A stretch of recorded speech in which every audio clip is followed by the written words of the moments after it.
Erasmus+. You're all very welcome from right across the European Union and beyond. My name is Owen Nash.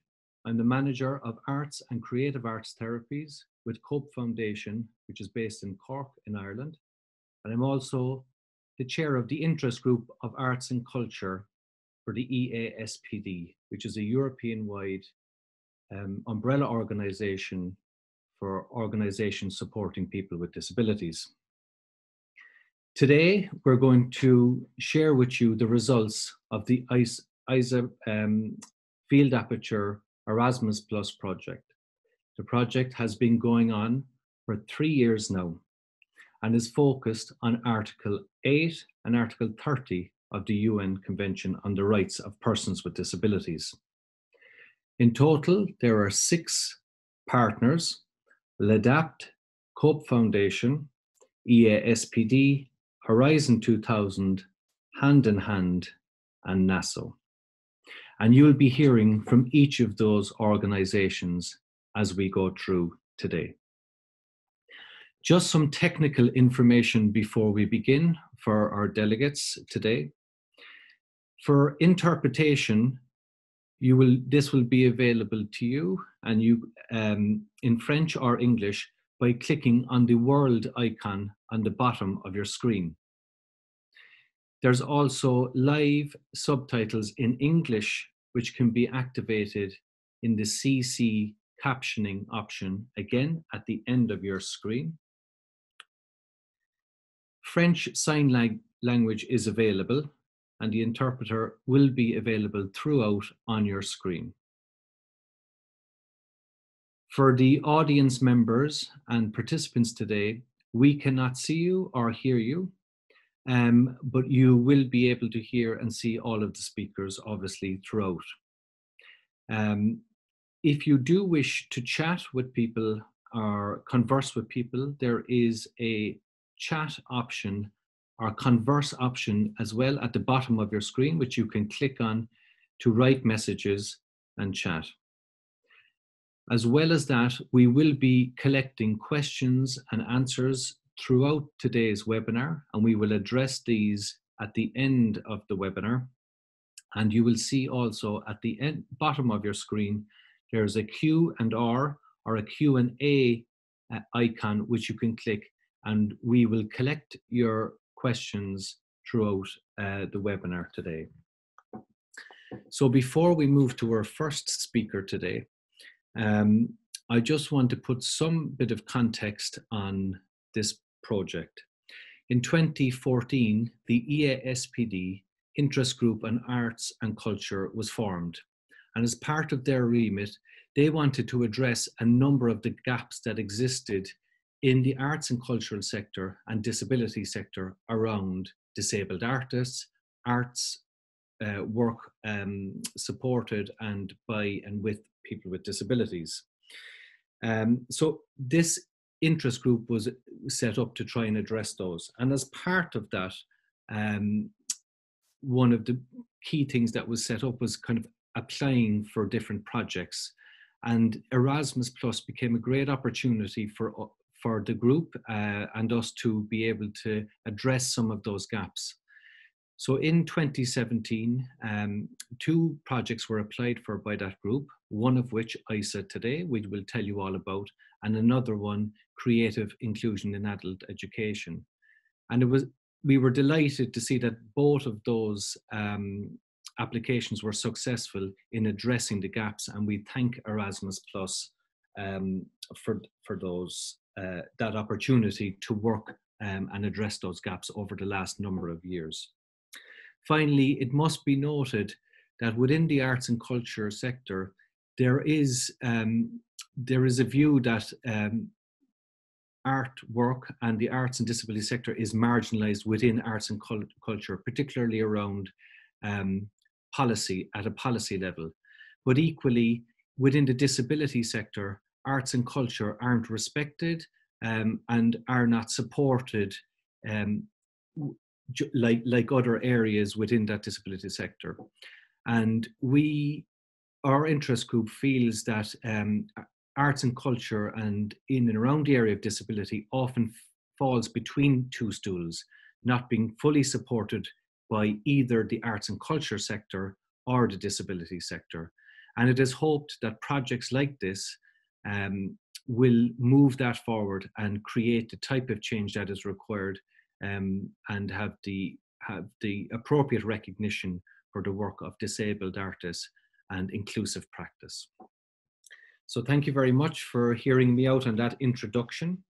I'm now going to begin two further introductions before we go into the results of today's ISA project. And first of all, I'd like to invite Mr. Walter Zampieri, who is the Head of Unit of Cultural Diversity and Innovation at the Department of Education and Culture with the European Commission. So Mr. Zampieri, I will hand over to you now for your introduction. Thank you. Hello, good afternoon. Thank you very much. Thank you very much, Jan. I'd like to introduce myself, of course. I'm Walter Zampieri. I'm the Head of Unit for the Cultural Part in the Creative Europe program in the European Union Executive Agency. Until previously, until last year, actually, I've been the Head of Unit for Cultural Policy in the European Commission for about 5 years and a half. I will not take a lot of your time today, I have to say. Actually, I will apologize. I have to apologize because I will have to leave you very, very soon. I will not be able to stay for your whole meeting. The fact is that technology makes it much easier to have meetings. So it means that I have many, many, many meetings today. But I'm very, very happy to have this opportunity to talk to you. Also because this is an Erasmus Plus project, and we are very, very happy that we can enlarge the circle of friends of those who work on culture beyond the Creative Europe program. But jokes apart, it's also because disability is such an important issue. We do have some projects in Creative Europe, disability in arts, disabled artists, audience development, of course, but for instance, not in education. And this is particularly important. Well, we know that disability in particular is an issue that matters for the whole society, for society at large, in two ways at least, because inclusion always needs to work both ways. No? It's not about the adaptation of the individuals, it's about the adaptation of society. But also because in the case of society, of disability, I mean, I don't have statistics for the whole of Europe, but in many countries, we are talking of about 20% of the population reporting some sort of a disability, one or the other. So really, this is an issue that matters to all of us. And secondly, I mean, when it talks to culture and creativity, we are really looking at a creativity which is based on diversity. No? Diversity means a different point of views in the world. It means the development of the human potential, of all human qualities. So it is, it's almost a contradiction, no? That we do not have inclusion in arts and culture. If I go back a couple of years ago in my previous job, we published the new European Agenda for Culture. One of the key pillars is the role that culture has for society, the transformation power that culture can develop, can display in society. And I really believe in this. And one of the, I think one of the new concepts that we developed in this agenda is the idea of cultural capabilities. Of course, we took the idea from Amartya Sen, from a Nobel Prize in economics. It's about capability means that even if you have a right, it's not enough to have a right. You should have the capability to exercise, to use that right. And we think this is particularly fitting for culture. Participation is extremely important, but it's not enough to just, allow access or accessibility. You really need to develop these cultural capabilities. And this is also, education is particularly important here. No? Your project ticks all the boxes in this case. Those of us who have been working on European matters for quite some time now might remember the Lisbon strategy with this ambition of Europe becoming the most, the most competitive knowledge-based economy in the world.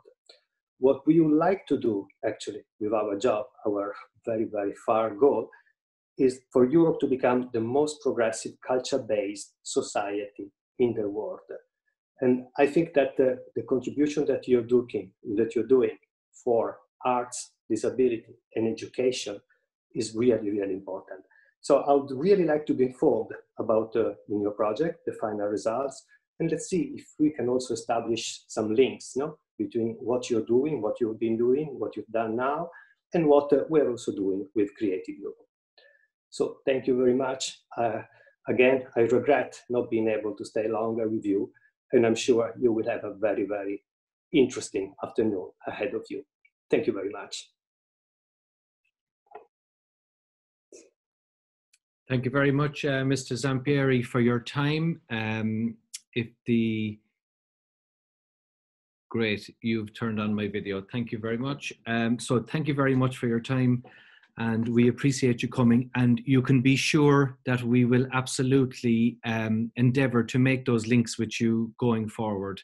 That would be an ambition, certainly, of the interest group of arts and culture. Thank you. So going forward now, we'll move straight on to our next speaker. And I'd like to invite Mr. Emmanuel Constant, who is the president of LADAPT in France. Oui, bonjour à tous. Bienvenue vraiment à l'ensemble des participants à notre webinaire et bienvenue bien sûr pour tous les intervenants qui vont participer à cette rencontre. Je voudrais saluer tout à fait en notre nom à tous Monsieur Zampieri. Vous ne m'entendez pas? Est-ce que vous m'entendez maintenant? Je vous entends là, oui, très bien. Voilà. Merci. Oui, je disais que donc je souhaite la bienvenue à tous au nom de l'ADAPT, dont je suis le président. Bienvenue à tous et en particulier, je voudrais remercier M. Zampieri qui vient d'intervenir parce que naturellement le soutien de la Commission européenne sur ce projet Erasmus+ ISA est quelque chose de tout à fait important et sa participation aujourd'hui, nous nous en réjouissons et nous le remercions. Bienvenue en particulier à tous les membres je voudrais dire quelques mots, me présenter en tant que président de l'ADAPT. En tant que président de l'ADAPT, donc l'ADAPT qui est une association nationale en France qui gère une centaine d'établissements pour les personnes en situation de handicap, des jeunes, des moins jeunes, des établissements sanitaires, médico-sociaux, de travail protégé, d'accompagnement pour l'emploi. Et l'insertion sociale et professionnelle, c'est notre objectif. Nous organisons chaque année une semaine européenne pour l'emploi des personnes handicapées et nous agissons concrètement avec les personnes en situation de handicap que nous accueillons, avec nos professionnels et nos bénévoles. Nous faisons en sorte que ces personnes puissent vraiment avoir toute l'autonomie possible. Une autonomie complète, c'est notre objectif pour chaque personne accueillie et une autonomie, bien sûr, au niveau du travail et de l'emploi, par exemple, et puis une autonomie dans le logement, une autonomie aussi, et c'est très important, d'où le projet actuel, dans le domaine de la culture, dans le domaine des sports, dans le domaine des arts. Voilà. Alors, je voudrais remercier tout particulièrement les membres du consortium ISA qui travaillent, comme l'a dit M. Nash, depuis 3 ans sur ce projet enthousiasmant et tout à fait formidable. Et citer donc Coke Foundation en Irlande, et M. Nash justement anime notre réunion cet après-midi. Nous avons le ASPD, bien sûr, Association européenne des prestataires de services pour les personnes en situation de handicap. Le ASPD et l'ADAPT travaillent la main dans la main et nous sommes extrêmement heureux de faire partie de cette association qui a tenu une conférence tout à fait réussie par vidéoconférence au mois de mai. Nous aurions aimé, bien sûr, vous accueillir tous à Paris. C'est ce qui était prévu. Mais nous sommes quand même très heureux de nous retrouver grâce à ce webinaire. Donc, Cope Foundation, EASPD, Hand in Hand en Hongrie, qui participe au projet ISA, Horizon 2000 en Belgique, et puis NASO en Bulgarie. C'est un projet tout à fait assez remarquable et tout à fait original que ce projet ISA, l'inclusion. L'inclusion, bien sûr, c'est l'objectif que nous avons vraiment avec les personnes handicapées qui sont avec nous, qui s'expriment, qui travaillent, et l'inclusion, bien sûr, dans la société, l'inclusion dans la société avec les autres, comme les autres. C'est l'objectif vraiment que nous voulons vivre avec toutes les personnes en situation de handicap, en luttant contre toutes les discriminations et vraiment pour affirmer les droits des personnes en situation de handicap. L'inclusion dans la société par l'art ou les arts, et ça c'est formidable, les arts c'est tout, artistique, culturel, le livre, le théâtre, la musique, etc. Donc, c'est quelque chose de tout à fait important et ce projet, justement, rend compte de l'importance, l'aspect primordial de l'accès à l'art et puis de la création par les personnes en situation de handicap comme les autres, la création artistique, et il faut bien sûr que chacun puisse créer l'art qui lui paraît le plus intéressant. Donc, l'expression, ça permet aux personnes en situation de handicap, elles s'expriment naturellement par le langage, par le travail, et puis elles s'expriment aussi par l'art, bien sûr. Et donc, cette culture artistique, il faut qu'elle soit accessible. Alors, on pourrait dire, c'est secondaire. Dans la crise actuelle, nous vivons une crise très difficile à la suite de la crise sanitaire qui va entraîner une crise économique, une crise sociale, et nous la commençons à la vivre et ça va être dur. Ce qui est très important, c'est que les personnes en situation de handicap ne soient pas les premières victimes de cette crise et que bien au contraire, avec elles, on puisse vraiment surmonter les difficultés et donner la priorité aux personnes en situation de handicap, car ce sont souvent les plus fragiles et il faut donc qu'elles puissent vraiment jouer pleinement leur rôle avec l'appui de toutes les institutions, associations au niveau européen comme au niveau français.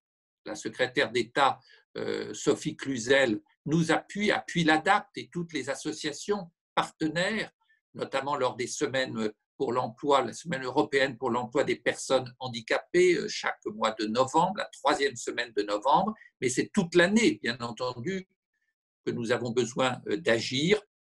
Et donc, il faut pouvoir réagir par rapport à cette crise. Alors, ce qui est important, bien entendu, c'est l'emploi, quand les personnes peuvent travailler. Et nous pensons que beaucoup de personnes en situation de handicap vraiment veulent et peuvent travailler parce que c'est un moyen d'inclusion très important. Mais il est très important que même en cette période très difficile, on continue d'agir dans le domaine de l'autonomie et de l'action et de la création culturelle et artistique des personnes en situation de handicap. Voilà. À LADAPT, depuis quelques années, comme je le disais, nous avons commencé vraiment un travail très approfondi. Nous l'avons amplifié énormément dans le domaine du sport, dans le domaine de la culture et de l'art. Et là, grâce à ce projet européen, nous allons ensemble, avec d'autres associations européennes et l'ensemble des pays de l'Union européenne, aller beaucoup plus loin pour faire vivre vraiment cette création et cette action culturelle inclusive. Nous avons la chance aussi d'avoir beaucoup d'artistes en situation de handicap qui maintenant, ça n'était pas le cas il y a quelques années, mais c'est vrai qu'en tout cas en France, depuis 4-5 ans, on a une véritable explosion d'artistes en situation de handicap qui s'expriment au grand jour, au cinéma, en tant que chanteurs et dans d'autres formes artistiques. et c'est une découverte pour toute la population et ça contribue vraiment à l'inclusion des personnes en situation de handicap beaucoup plus fortement que jamais.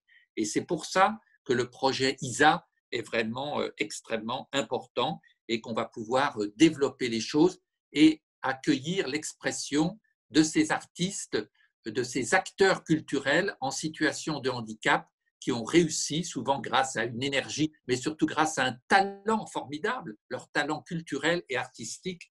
On va pouvoir les entendre, on va pouvoir vraiment suivre leur exemple et faire ce qu'ils proposent, bien entendu, pour tous. Voilà, et je crois que ça va être très intéressant de pouvoir, au cours de ce webinaire, converser avec eux, réagir tout au long des interventions via notamment le chat. Voilà, écoutez, à l'ADAPT, nous sommes très heureux de pouvoir présenter avec nos partenaires les résultats de ces travaux de ce projet ISA, qui j'espère va pouvoir continuer. Je crois que c'est très urgent. Il y a une urgence économique, une urgence sociale. Il y a aussi une urgence culturelle contre les discriminations, contre les espèces vraiment de difficultés. Il y a une urgence culturelle, artistique, pour véritablement réussir tous ensemble l'inclusion. Merci beaucoup. Thank you very much, Mr. Constant, for your words of introduction. They're very welcome. And we look forward to hearing the results of the project now. Before we move into the first part of the formal kind of results of the project, I would like just to acknowledge a colleague of mine and a much loved colleague in LADAPT in France, Mr. Henri-Pierre Legary. Henri-Pierre was very much involved and was the lead writer of this application in 2017. Both he and I were writing applications simultaneously, me in Ireland and Henri-Pierre in France, trying to address the many gaps that do exist. Unfortunately, Henri-Pierre lost his life during the lifetime of this project, but his work continues here today and is seen. So I just wanted to acknowledge him, his input into writing the application for this project, and I know he is very much missed by his friends and colleagues right throughout the European Union. In addition to that, I know there are many others who are not with us here today for different reasons, and I'd just like to take this quick opportunity to thank all of those people who've contributed to this project over the last number of years. So we will now move forward to the next section of today's webinar, and this will be a presentation about a European Guide of Best Practice, which was compiled as part of the ISA program. And I would like, first of all, to welcome Ms. Sydney Von Ehring, who's the Communication and Project Officer with EASPD. Thank you very much. So good afternoon, everyone. Like Owen said, my name is Sydney, and I'm Communication and Project Officer at EASPD. That's the European Association of Service Providers for Persons with Disabilities. Here at EASPD, we were responsible for the first output of the ISA project, and that's what I'm going to explain to you today. I'm just going to share my screen.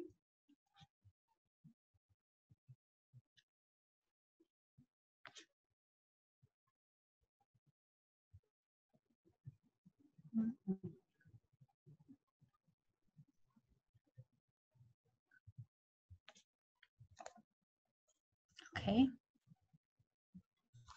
So before I go into the guide, I just wanted to give you a brief explanation of who we are here at EASPD and what we do. So we are not a for-profit organization based in Brussels, and we represent over 17,000 service providers for persons with disabilities in 33 European countries. We believe that equal opportunities for people with disabilities can be achieved through high-quality support service systems. Next year is a big year for us, as we will be celebrating our 25th anniversary. So returning to the guide, we, the ESA partnership, started our journey gathering examples that could illustrate how support service providers and cultural actors can work together to raise awareness about the need for true inclusion of persons with disabilities in society. So this is a booklet with promising practices from Belgium, Bulgaria, Hungary, and France. In our guide, we use the term promising practice and not best practice. A best practice is a method or technique that can be used as a benchmark, one that has achieved results superior than those achieved through other means. But as we know, sometimes a best practice may not be able to solve a problem at all and can be difficult to transfer to another context. So that's why we prefer the term promising practice. It means that these practices are still innovative, but on an experimental level, meaning there is still room for some development and upscaling, like everything in life.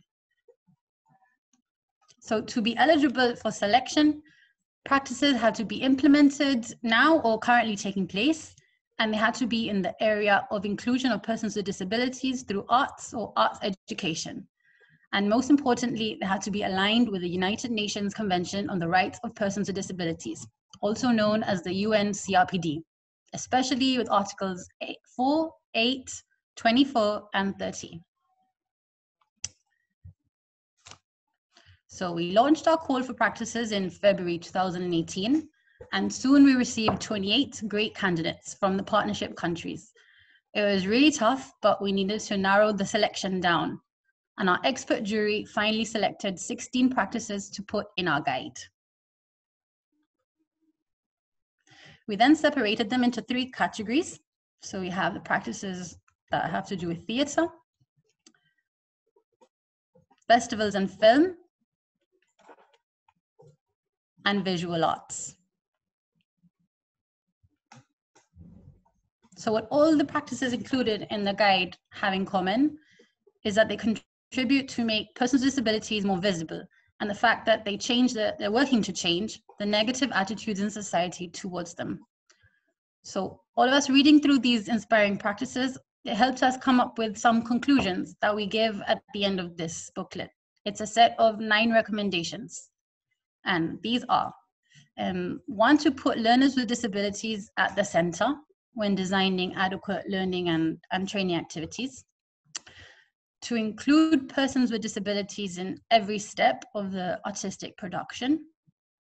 To work in truly integrated environments. And this means working together with artists that are not disabled. So this is crucial for raising awareness and as well as improving the skills and competences of people with disabilities. We must support educators to develop their competences. So this includes helping them receive more knowledge on the human rights approach to disability. We need to develop specific support services for persons with disabilities to participate in artistic and cultural activities, and this both as professionals but also as an audience. We need to develop specific raising awareness activities to change the perception about persons with disabilities. We also need to develop specific activities to bring all key stakeholders together. So this includes transnational experiences. We need to adequately resource education and training opportunities all through the lifelong learning process. And the last one, to have a truly inclusive labor market and a better transitioning pathway from education to employment. So together we can work to realize inclusive arts education, inclusive creative outputs, increased accessibility and opportunity in the arts and culture sector. But we all need to put our part and work together. So now that you've heard all about the guide, I'm very happy to have one of the promising practices that we selected here with us so that he can explain better about it and have it firsthand. So now I'd like to introduce Koen de Weer from Platform K in Belgium. Okay. Hi everyone. I would like to tell you the story about Kobe. Like most young people with Down syndrome in Flanders, he went to special education where he always had some trouble sitting still. When he was 20 years old, he went to a residential care center where he was dancing very often in front of the mirror in his bedroom. He was often bored. Suppose you have a talent and a dream to become a dancer, then you'd better not have a disability. If you have, you will be banned in your youth or childhood to get acquainted with ballet, jazz, or any other form of contemporary dance in a leisure atmosphere. To become a professional dancer, the doors close very early, and you will not be able to follow a regular dance course in Flanders. This is not okay. Platform K just wants to change that. And let me come back to Kobe. Platform K discovered Kobe's talent for dance. And so he ended up in a dance workplace at Platform K, where he participated in the training together with 10 other young people in the beginners group. When Kobe just started in the dance workplace, he sometimes sat against the wall halfway through the session. And all the books say that people with Down can often be stubborn. We have taught Kobe that when we are in the dance studio, that he is expected to be committed and work on his dance talent. In the break or afterwards, we can make time for the things he struggles with. Platform K is a dance company for people with disabilities. This means that we train people to become professional dancers and also work with them in performances. People who end up with us in the company are supposed to have a talent for dance. We are going to develop that talent, and it's not only about physical talent, but also about perseverance, desire to learn and grow as a professional dancer. The inclusive thing is absolutely important to us because we believe there is an interaction there. Our dancers contribute to the professionals and vice versa. We are going to focus on the talents so that people can look beyond that disability and see that people with a disability can have an interesting influence on the current dance landscape. It is our intention to give dancers the chance to fully develop their talent. They will start in the dance workplace for beginners, where we will organize training to develop the talent to the fullest. And those who grow and show willpower and perseverance get the chance to grow to the dance workplace for advanced dancers. External choreographers will also work there. It is often a school for choreographers as well. We encourage them not to set their expectations of people too low. Someone once said to me, "It's not my disability that is my biggest problem, but the low expectations that people place in me."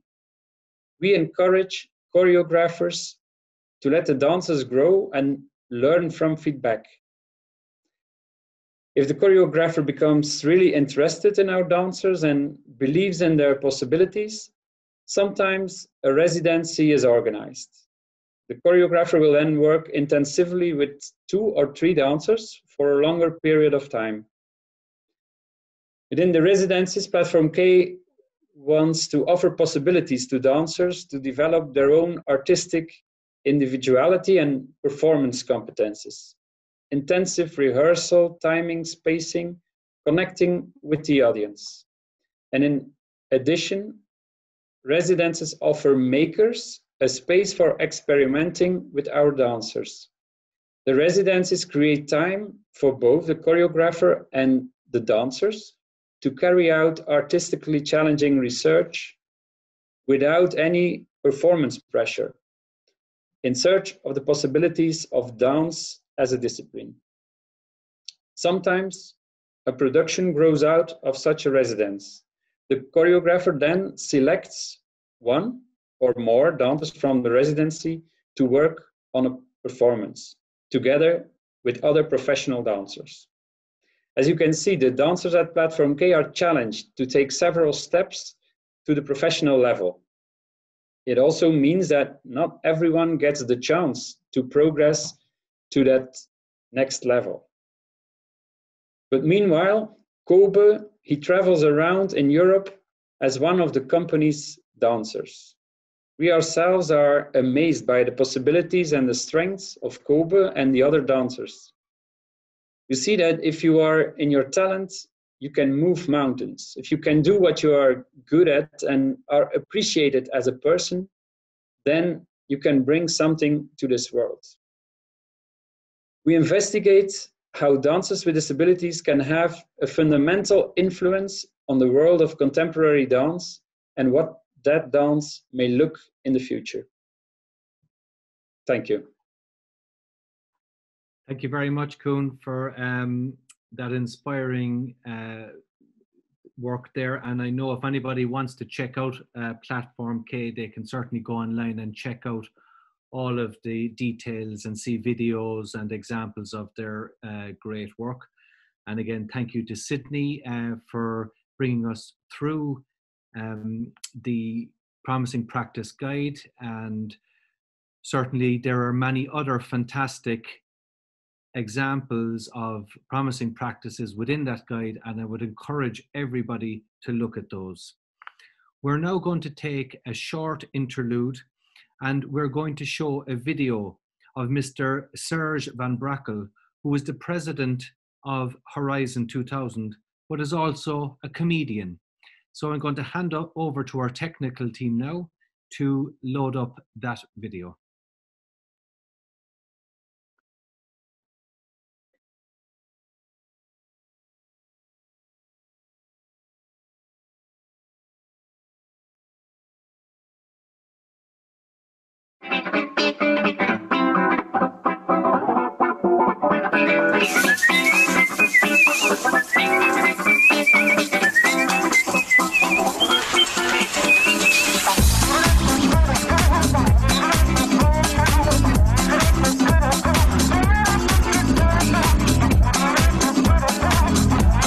Ça déménage, c'est le nom du nouveau one-man show de Serge Van Brakel.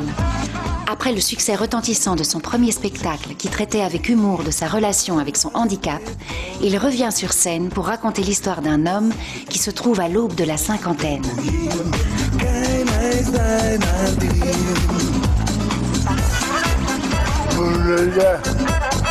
On nous a pas dit, il n'y avait pas de conférence. On est venu pour ça. Bon, bonjour quand même. Comment allez-vous? Très bien. Bien. Moi non. Moi ça va pas. Je déménage. Écrit par François Langlois, Ça déménage raconte l'histoire de Serge, un homme qui décide de changer de vie et prépare son déménagement. On va comment à bientôt.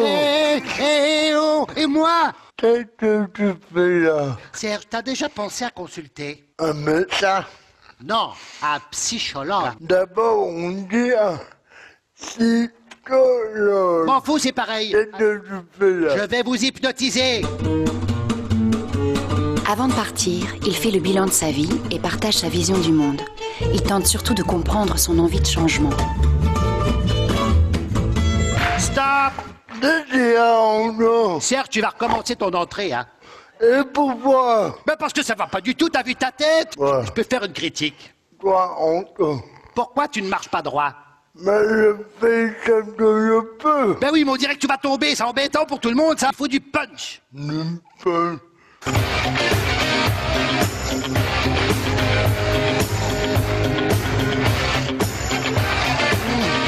C'est bien, Serge, c'est mieux, ça. Ah, Bravo. merci. Serge. Comment? Avec ses particularités et son humour décapant, Serge se confie en n'ayant pas peur de rire de lui-même et en osant dire des vérités qui font parfois grincer des dents. Je m'appelle Serge. Et vous vous doutez bien, je ne suis pas pilote de Formule 1. Alors vous vous dites peut-être, il a un accent un peu spécial. Moi, j'ai un accent taolo développé. Être handicapé, d'être en prison. Il y a des barreaux qui nous séparent de l'eau. À bientôt! En interaction avec son public, Serge essaye de nous faire changer de point de vue. Déplaçant ainsi la question de la différence, il nous fait comprendre que nos différences peuvent être envisagées comme des richesses. Ça déménage, un spectacle sur la différence dont on sort différent.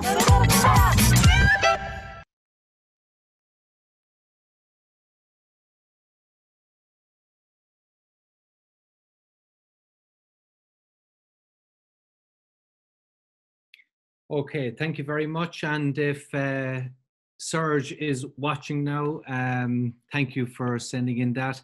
Of course, as the president of Horizon 2000, Serge and his partner Francois have been involved in this project for the last number of years. So thank you for sending that in. We're going to move on now to the next presenter. But before I do that, I just want to remind participants that questions can be asked throughout this webinar through the Q&A, questions and answers icon at the bottom. We are collecting them, and we will then ask those questions to our panelists at the end or towards the end of the webinar. So please, if you have questions, observations, outbursts, or suggestions, please put them in there into the questions and answers box. Thank you. So, as part of this project, another component was the development of a digital toolbox to collate information. And now I'd like to hand over to Miss Rebecca Geaton from Cope Foundation in Ireland to present to you on the development of the website for this project. Rebecca, over to you. Thank you, Owen. As Owen was saying, I'm actually working with Owen in the Cope Foundation, and we were tasked with creating a toolbox for this project. And throughout discussions with partners, we decided that this toolbox, which would be a platform for all important resources for people looking to start an inclusive arts practice, that it should actually be an online website. So what I'm going to do is actually walk you through that website now. So I'm just going to share my screen.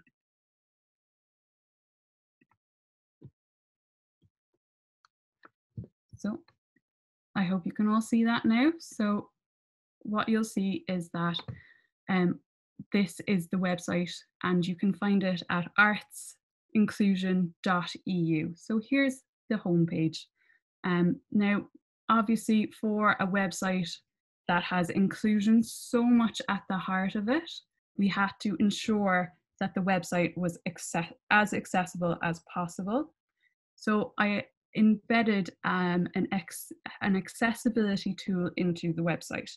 Now, your screen might be covering it, so I would just say, just move the little thumbnail where you see your video, and I'll show you in the top right-hand corner, there's something called an accessibility menu.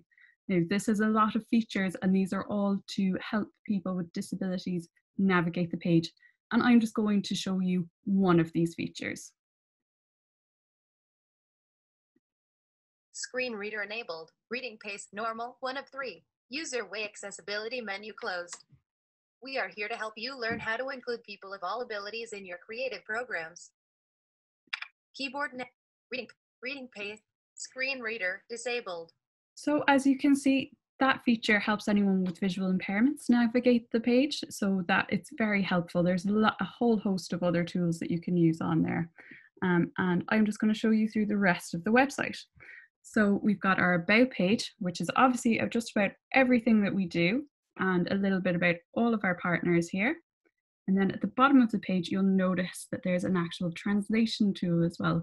So the website has been translated into all the primary languages for our partners too, just to make sure everyone can access it.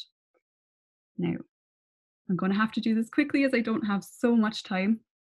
So here's our policies page. So we have the UNCRPD, which obviously is very important to this project. So we just have that in each of those languages with an easy read version of that as well. And I've just outlined some of the core articles that relate to our project as well. Moving on to the Promising Practices page. So the website also acts as a host for all of the outputs that were created during this project. So what Sydney was talking about, the Promising Practices Guide, we have included and embedded into the website as well. This is obviously great inspiration for anyone that's thinking about starting a practice, so highly recommended. So that's available in all the different languages with the link to the PDF there, and then some images from those promising practices. Then we go on to school inclusion. So this is another one of the project outputs, which will be discussed in greater detail later on. So this is about playful arts practices in mainstream schools. And we have that broken down as well into the different languages, and links to the PDFs are hosted here. And just a little bit more about it there. Then we have our planning an inclusive event section. So this is another guide that was created for the project and will be discussed further, but it's all about setting up an inclusive arts event, or as we've called it, a field aperture. So we've got links to the PDF in all the different languages available there. And I'll move on. We have research. So we've seen that anyone who's just getting into setting up an inclusive event may need some more kind of backup when talking to colleagues. So we put together some academic research about arts and disabilities, so they have some scientific evidence to back up their position around starting an inclusive event. So then we have our training and education section. So this is broken down into the different countries, and I'm just going to take you to Ireland, where I'm from. And then we have, it's a list of training courses around the topic of arts and disabilities. So a great source for anyone looking to get further educated in this area. Then we have the helpful apps section. So it was seen that a lot of people who are just starting in this area of inclusion maybe haven't had so much experience working with people with disabilities. So we thought it'd be very useful to put together a list of apps that are directly targeted towards helping people with disabilities communicate and engage. So it was just seen as a very helpful thing to have for people starting out. So it's just a list here of different apps, and you can go into them and find out more about them. Then we have our directory. So the directory is a list of the different organizations in each country, arts organizations that have already held inclusive practices. So just so that people can get in contact with others who already have expertise in this area. So it's a long list. I definitely say go and explore this site yourself. Now, in the news section, we just have broken down everything that we're up to. So lots of information there. And you can click into any of those to find out a little more.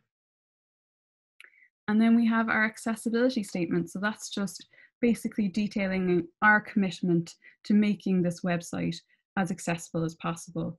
And we do say that if anyone has any feedback about our features or anything that they feel that we should have, that they can contact us on our email address. And that's the website. I hope you liked it.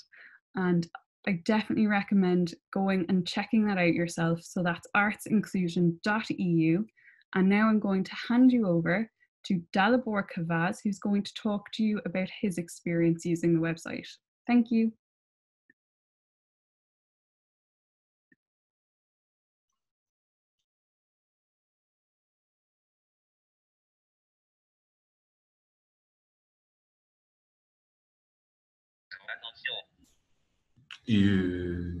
Donc, je suis... bonjour à tous.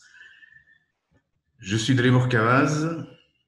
Je vais donc vous parler en tant que personne non-voyante, parce que j'ai eu l'occasion de tester le site internet. Donc, il se trouve que ce site, donc, je trouve que ce site est vraiment pratique. Il est vraiment les points forts de ce site internet. Donc, effectivement, moi, voilà, je suis ravi de partager avec vous cette expérience en tant qu'utilisateur.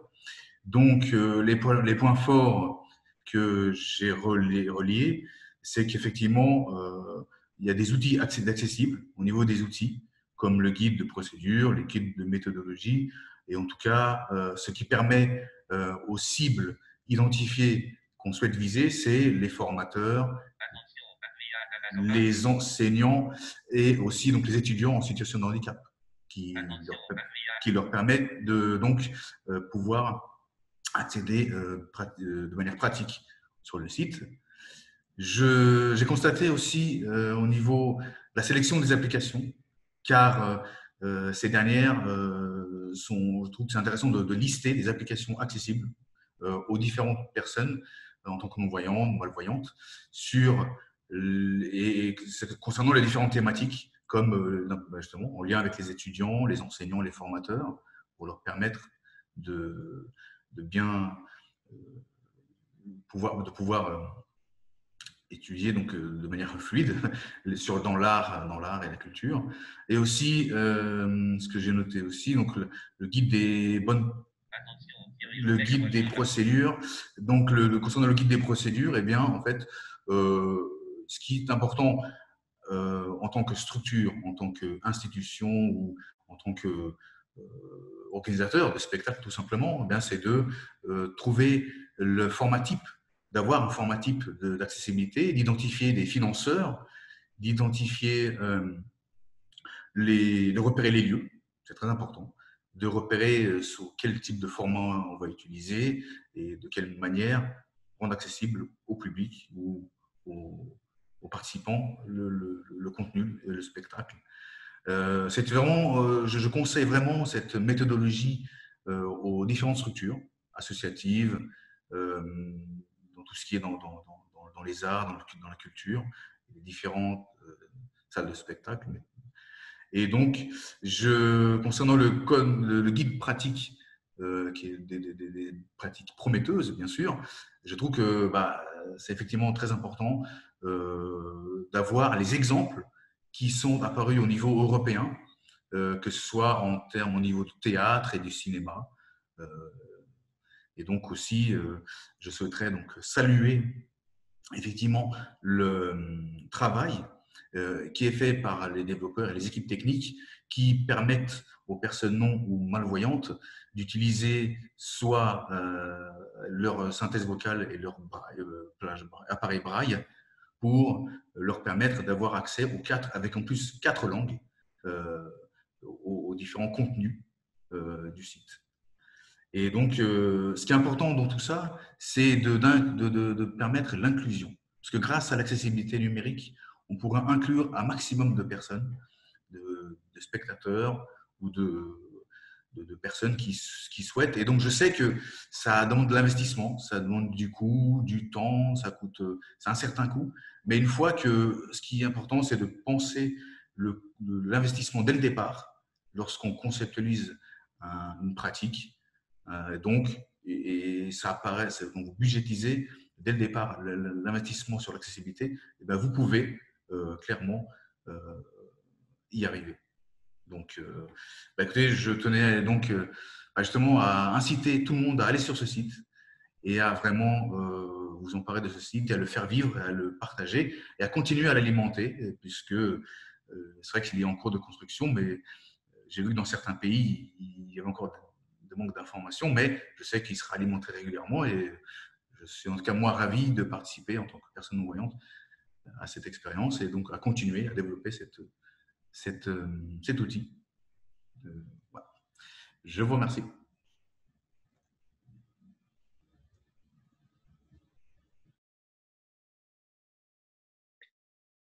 Thank you very much to both Rebecca and Dalibor for their contributions there. It's great to see partnership at play and to ensure that that proper testing is in place and that the feedback is good. And of course, we're also open to ongoing feedback on the website to ensure that, you know, for all of us, there are blind spots, things that we don't see, things that we miss. So that's why the importance of the collective and engagement with the diversity of the audience that will be using this website is so important to us. And we do depend on people's experiences and feedback to ensure that we maximize the use of websites like this and others. So thank you very much for that. We're now going to have another brief interlude, and this will be another video. It'll be a montage and a set of small montage and collection of videos from right across the European Union of people who engaged with the project over its life. So back to the technical team again. Thank you.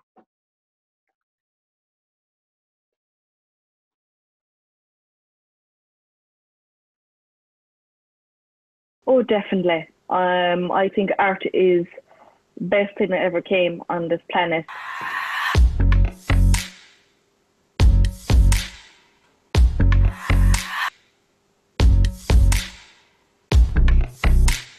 Définir en 2 mots l'handicap et l'art, c'est égalité et différence. Connections and freedom. Art, terapia. Quality and expression. Mooi twee domissen, zielen i duch.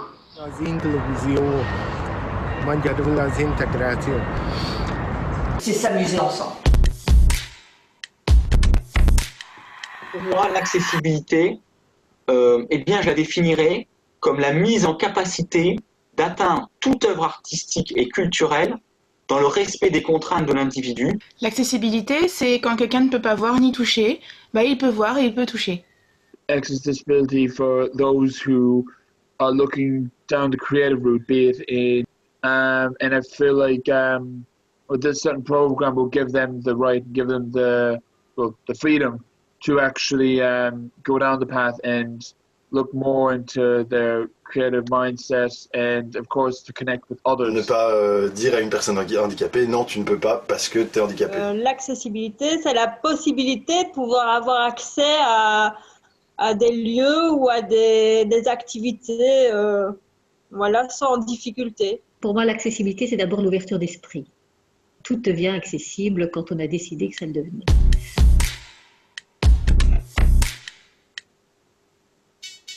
Pensez-vous que les personnes handicapées peuvent pratiquer une activité culturelle ou artistique? Enfin. Of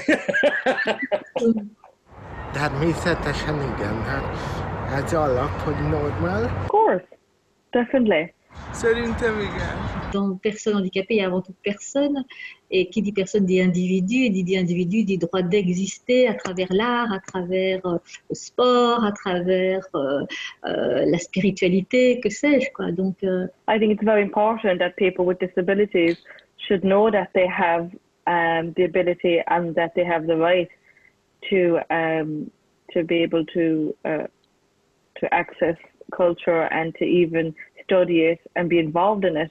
Just because of a disability, it doesn't mean that you're not able. Une personne malentendante, une personne sourde, une personne handicapée physique peut faire de l'art, oui, aucun problème. L'art ou la culture, c'est des activités qui permettent justement de pouvoir s'exprimer, que ce soit par le corps, la parole, et qu'il n'y a pas vraiment de règles, et que donc chacun avec ses possibilités a la possibilité de le faire, justement. Je pense que les personnes porteuses d'un handicap ont certainement, peut-être même encore plus, mais ont certainement une sensibilité que demande l'art. Une activité rendue accessible peut inclure toute personne handicapée, tout être humain, à son niveau, à son degré, avec ses approches et sensible à l'art. No matter who you are, it's a perfect way to go down.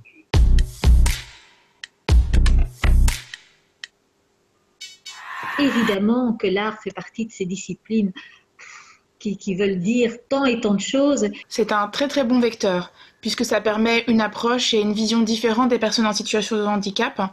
Et on ne voit pas le handicap à travers l'art. Oh, definitely. I think art is best thing that ever came on this planet, because you can express yourself through art in different formats. So it's lovely. It's a great way to be able to express your feelings. Par sa double dimension d'éducation des publics handicapés d'une part et de sensibilisation du grand public d'autre part, l'art est un puissant vecteur d'inclusion.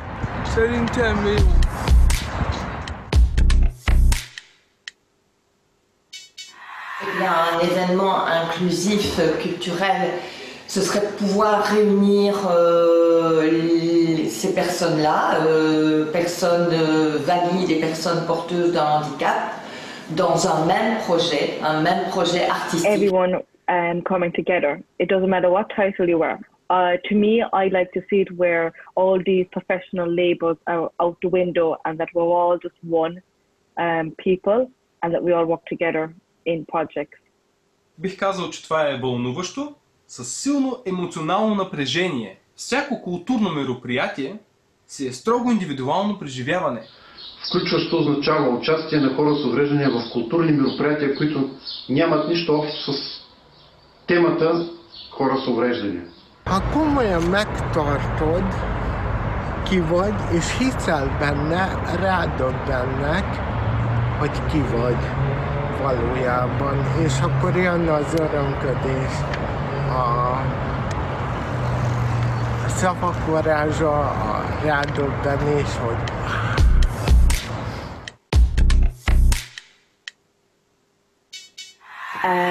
I went to a primary school, would be my education.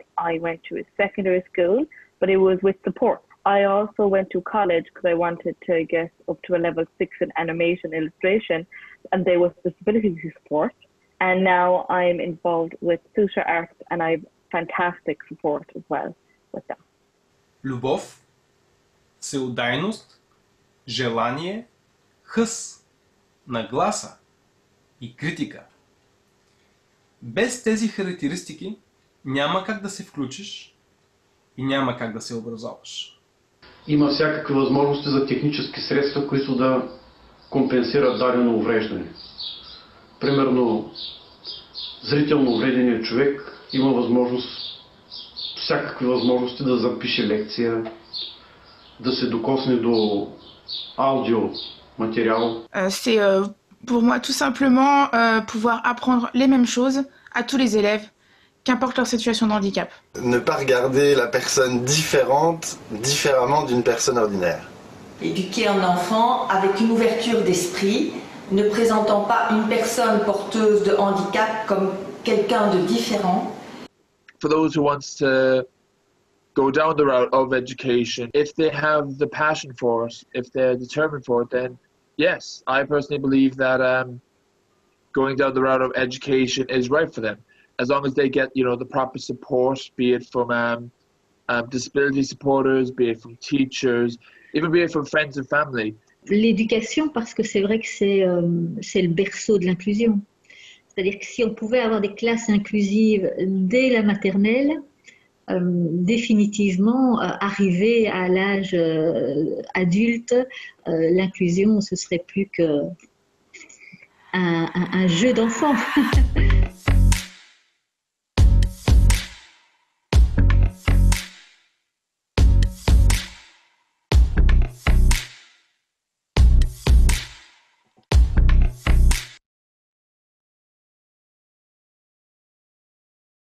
Thank you very much to the technical team who pulled all of those interviews together over the duration of the program. And there's some great insights, I'm sure, for all of us into the wisdom of the words that was shared with us there. So thank you. We're going to move on to the next output of the ESA program. And this was a guide, another guide on arts and an inclusive teaching method. And I'm going to hand you over now to a member of our Bulgarian team, Annelia Atanasova.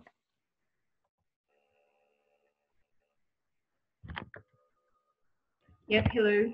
Thank you, Owen, for the introduction. Hello to everyone. My connection is very unstable today, so I hope it won't fall apart while I'm speaking. My name is Amelia, and I work for National Alliance for Social Responsibility Bulgaria as a project and social services specialist. And today I'll be presenting another guide, as Owen said. So in order to follow better what I'll be talking about, I would like to now share my screen.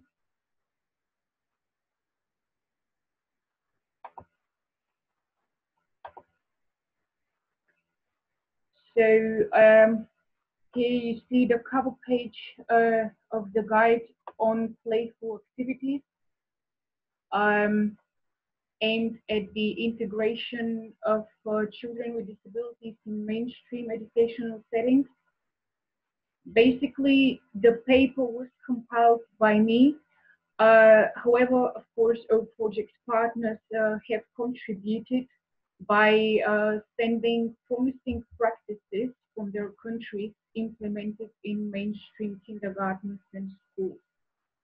The objective of the paper is to encourage mainstream pedagogical staff to incorporate artistic activities in class in order to enhance the inclusion of children with special educational needs. In addition, the guide aims at raising the awareness since by including artistic activities in mainstream educational settings, the children without disabilities would learn to be more tolerant towards their peers with disabilities. In other words, the process is two-sided. Basically, on the one hand, art allows children with disabilities to better integrate in class more easily, and also enhances their learning capacity. And on the other hand, art is also a tool encouraging tolerance and acceptance towards those who are different. As the structure of the guide, first it looks at the different legal frameworks on inclusive education in the project partner countries. So basically, in all countries involved in the ISA project, efforts have been made and legal actions have been taken. However, inclusive education still suffers from, for example, a lack of enough professionals, a lack of enough spaces for children with disabilities, and a lack of an adequate financial support to stimulate the young specialists in particular. Secondly, the guide gives information about the different groups of children with special educational needs and the characteristics of children with learning difficulties in particular, since in order that teachers are able to work with such children, they should be familiar with their specifics. In addition, the guide distinguishes between art therapy and art pedagogy, explaining that the artistic methods applied in class are referred to as art pedagogy, since art therapy is a rather medicine-related term. In this sense, the paper encouraged the use of approaches based on art as a tool for social and educational integration of children with disabilities in mainstream educational settings. And thirdly, the paper focuses on 3 promising practices for partner countries, and thus in total, it includes 15 good examples of integrating children with disabilities in mainstream education through culture and art. I'm not going to be describing all the practices because you could read them yourselves if you're interested by downloading the guide from this link. I'm just going to share it with you now into the chat box. Just a second.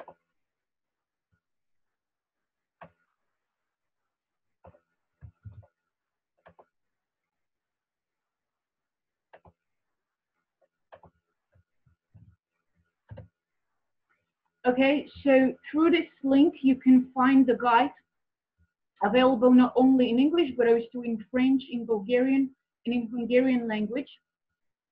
And basically, having said all this, I would like to give the word to Mr. Ivailo Angelov now, who is a viola teacher and also an art pedagogue, to present his idea of implementing one of the promising practices from the guide in his work with children with and without disabilities. Of course, in case you have any questions, I remain at your disposal. Thank you very much for the attention.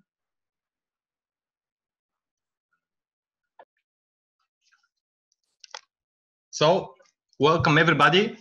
I'm Ivailo Angelov, and I'm so glad to be part of this community here with all of you. Welcome from the capital, the ocean capital of Bulgaria, Varna. Here I work in the music school, Dobry Hristov, like a viola teacher. There I was working with the children between from 7 to 18 years old. And similar with this, I working like music therapist, if we can say it like this, with the children in the against vision from 5 to again around maybe 17, 18 years old with some kind of problems. So then I like to share my opinion of my work, that I try to put the music, the sounds, to work good, to work for love and for happiness for everyone, like in the children from the music school, the same with the children of the Organisé of Vision from Varna. So I have a very short presentation, very short and quick, very short, yeah, really short, just some pictures to show you some of my kids, and after I will say about my idea. Coming from one school from Belgium, I hope to say the right word, Réaumonjois. I know, I hope that this is the right word for the name of the school, but I like the one idea. So now I will continue with the sharing screen to show my presentation. Just a second. This one. Share. Slide.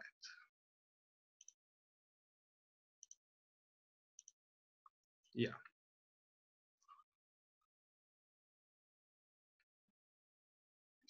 I think going to, yeah, it's working. Ah, good. So we continue about the work, and this is the children from the this against the social development vision. You can see here how every child working with different instrument, I try to find the right music way to everyone.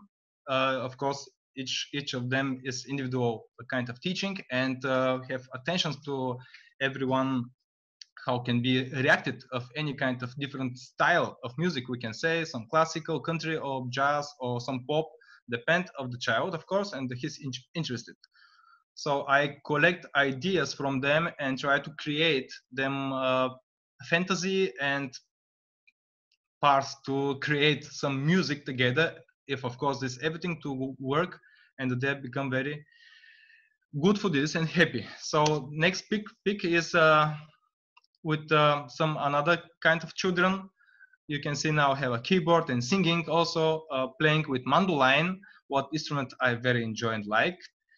Then we continue for front. So have a different also drum instrument, hang drum, have a dancing also what we do, also connecting to the music. Now everything this is coming from this idea. What is the name is mailing arts from this school from Belgium. They make one very nice practice what I enjoy, and I wish to create here in Bulgaria, in Varna.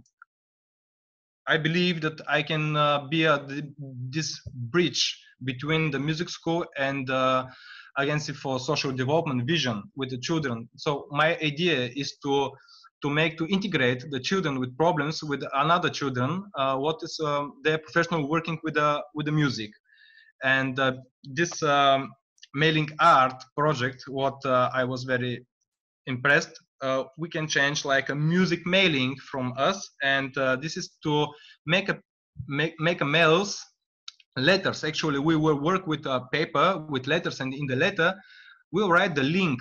Then this will use also the computers to listen the music file. So the idea is that the children from the music school can send kind of a letter to the children of the vision with some pieces, songs, or something, then child creativity kind of music, what I work with them on the same way. And the opposite side, the children from the vision, they will send with paper link to the children from the music school.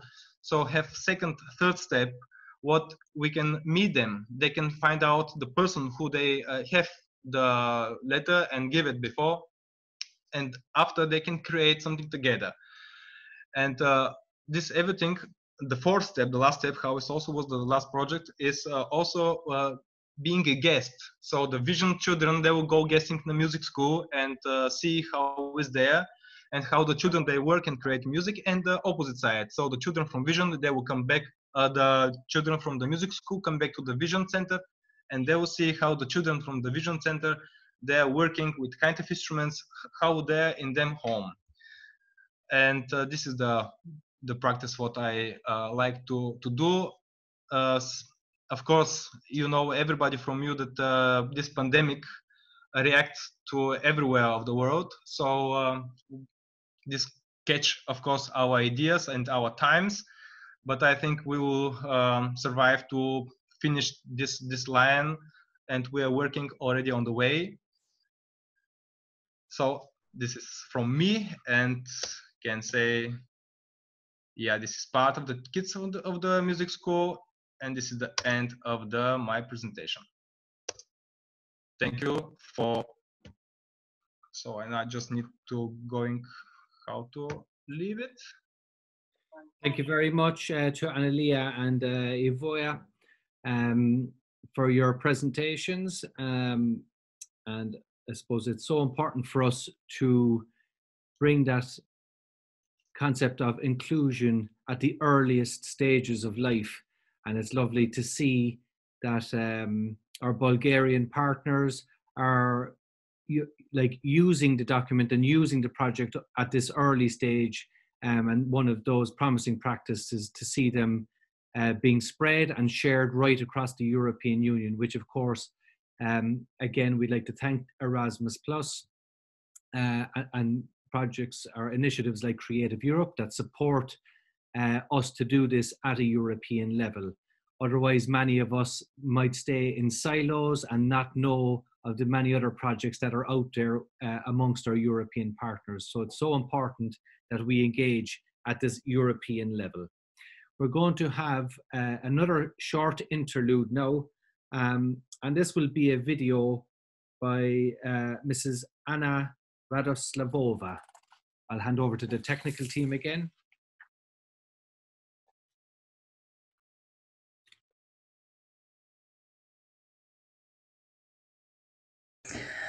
Здравейте, казвам се Анна Радославова и съм психолог към детска градина номер 16 при Късен свят, град София към момента. Всекидневно в работата ми, в взаимодействието ми с деца в рамките на група в детската градина, използвам различни инструменти, методи, изцяло предоставени от изкуството. Това е изключително ефективен инструмент, чрез който да се постигнат резултати. Разбира се, те са строго и специфично обвързани с спецификата на състоянието и на потребностите на детето, през което се свежда принципът на моята работа. През призмата на образованието, изкуството също намира изключително приложение, разгледано през контекста на подготовката и на усвояването на новата информация от децата. Когато говорим за деца с специални образователни потребности, освен повишаване в качеството на живота им в личен и в социален контекст, където много лесно чрез различни рисувателни терапевтични инструменти, които предоставя изкуството, като работа с глина, работа с пясък и така, на музикотерапия и така нататък, се постигат добри резултати. Мисля, че такива резултати могат да бъдат постигнати и пречупени изцяло и сведени през изискванията за постигането и овладяването на определени знания в рамките на групата в детската градина. Разбира се, децата с специални образователни потребности трябва да имат една по-различна и по-специфична подготовка, която да е съобразена изцяло с континуум на тяхната индивидуалност, на тяхната дефицитност и на тяхните способности. Трябва да разгледаме примерно един урок по математика, геометрични форми. Какво можем да направим при работа с дете с специални образователни потребности, подкрепата и организирането на средата и на групата като ресурс. Тогава можем в различни краища на стаята да поставим картинки, които да изобразяват примерно 3 или 4 или повече геометрични форми, които да са осветени с различен цвят. И всъщност са проводени под специфично подбрана музика от учителя или от специалиста. Децата да се ориентират в пространството. Когато учителят каже, разбира се, назове тази геометрична фигура, децата трябва да се придвижат към това обособено специфично място за нея.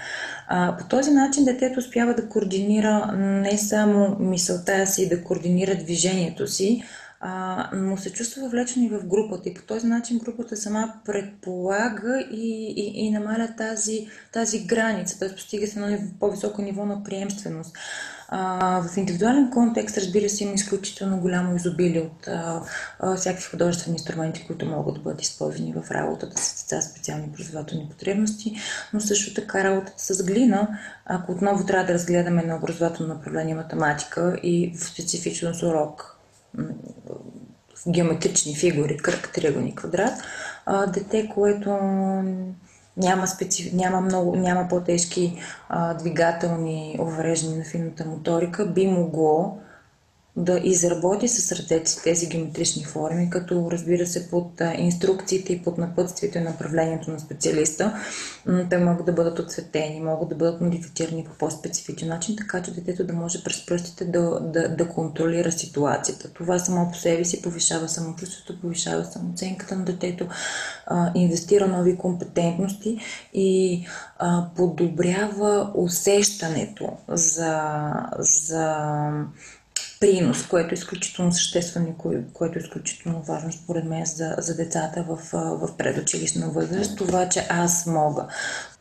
Арт, изкуството, рисуването, оцветяването, моделирането, скулптурирането дават една друга светлина и модалност през това какво аз мога да сътворя, какво аз мога да направя. И освен в индивидуален контекст, ако разгледаме и подпомагаме научаването на нови знания, нови образователни изисквания, би могло в групата също да се инвестира, т.е. в рамките на групата би могло също да се инвестира малко повече ресурс, за да може средата да се организира, така че един учебен урок да бъде преподаден по начин, по който да е достъпен на детето с по-специфична потребност, но по този начин научаваме на толерантност, на приемственост и на динамичност и гъвкавост, пък и децата от групата, което повишава самия микроклимат. Благодаря за вниманието. Аз вярвам в ефективността и в мощното влияние на всички художествени техники, които предоставят този тип култура, изцяло съобразени с изискванията на средата, възможностите на детето и с креативността на специалиста. Довиждане!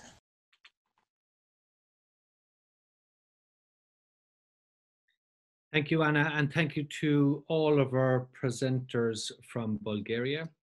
We're going to continue on straight now and move to more partners from Hungary. And I'd like now to introduce Monica Toth, who is the International Projects Leader with Hand in Hand in Hungary, to talk you through the evaluation method and the effects and relevancy of the different deliverables on this project. So over to you, Monica. Thank you. Thank you. Hello, everyone. I would like to welcome you all here from Budapest, Hungary.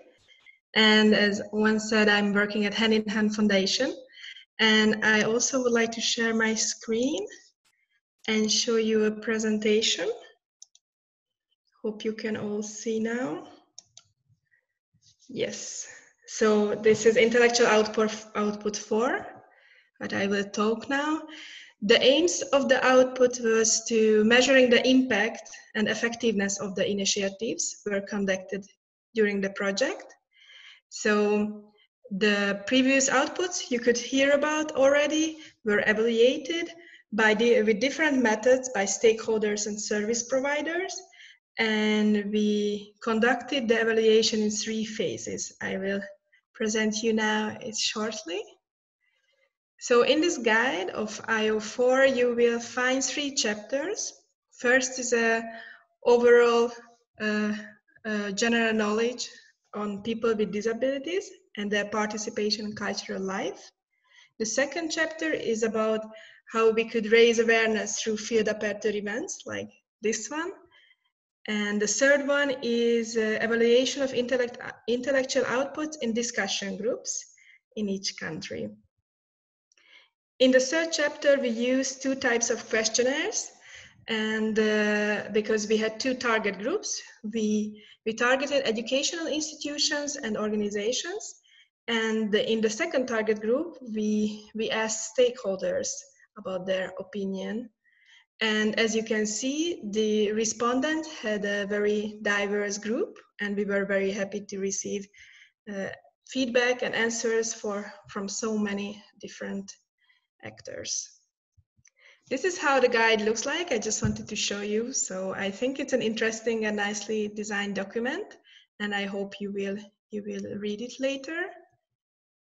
The second chapter is about raising awareness through field aperture, and we evaluated the event by 90 participants in Bulgaria, Belgium, and Hungary. We use online or offline service.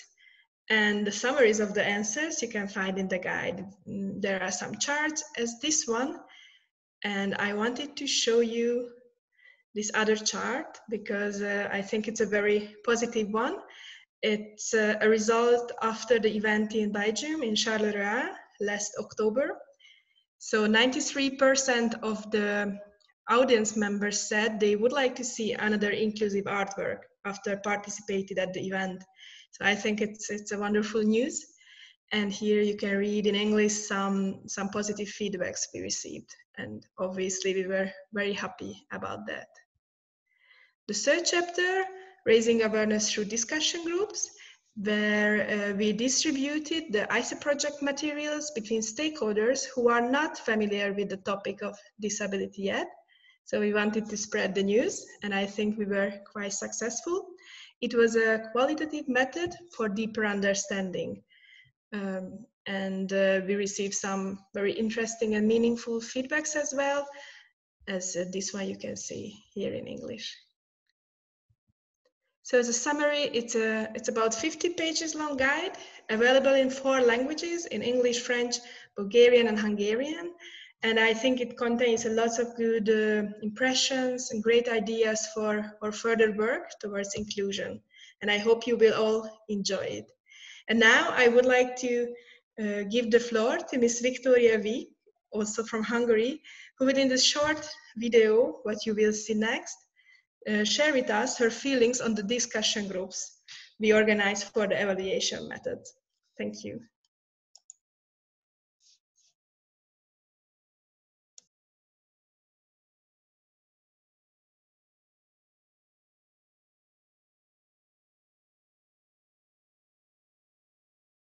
Hi, my name is Vicky. I'm the founder of Self-Starter Youth Organization. This NGO deals with youth development, trainings, and organizing culture events. The discussion groups have been very interesting for me because I could get to know interesting examples in connection with inclusion and art projects.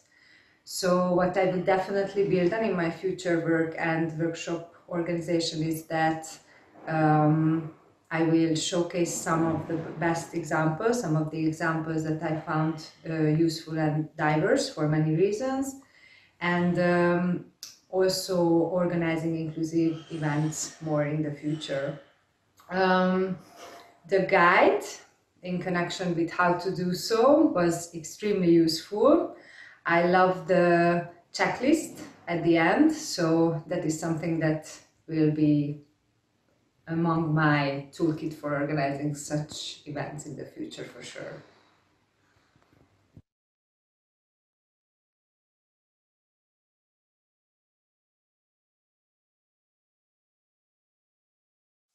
Thank you, Monica and Victoria, for both of your presentations. And now we're going to move to another interlude. It's another video, this time coming from France. And the video is by Miss Hélène Liévois.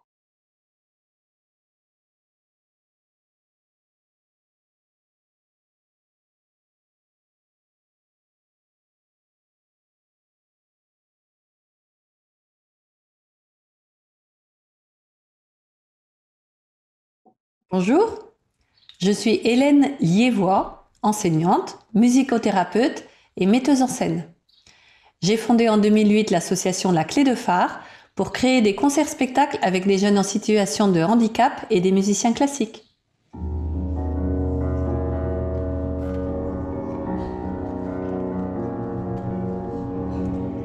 Il était une fois un royaume si ancien qu'on en a oublié le nom. Cette association, qui comprend actuellement environ 200 membres, souhaite partager les savoir-faire à travers les différences, quels que soient les handicaps ou difficultés, et permettre à tous l'accès à la musique classique. Le roi avec un jeune fille du nom de Timouk. Il riait souvent. Les répétitions se font lors d'ateliers bimensuels et des temps forts de résidence sur 3 à 5 jours, avec une vingtaine de comédiens danseurs en situation de handicap et des artistes associés, musiciens, danseurs, chorégraphes et techniciens du spectacle. Ce travail préparatoire et les interactions avec les artistes professionnels sont essentiels dans notre démarche. Madame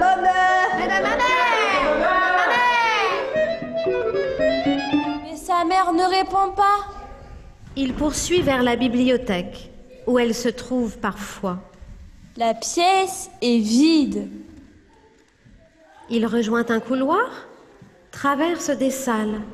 Seul l'écho de sa voix répond à ses appels. Il marche longtemps au château désert. Et peut-être alors n'est-il plus qu'une petite boule toute triste qui s'envole. Un travail important de communication est réalisé pour faire connaître ces actions dans les milieux de la culture et du handicap, auprès du grand public et des écoles. Un public nombreux est accueilli dans des salles de spectacle allant de 150 à 800 places, et des séances scolaires sont proposées. Depuis 12 ans, 10 concerts-spectacles ont été montés dans le Morbihan et en région parisienne, en commençant par Pierre et le loup de Prokofiev jusqu'à l'histoire du soldat de Stravinsky.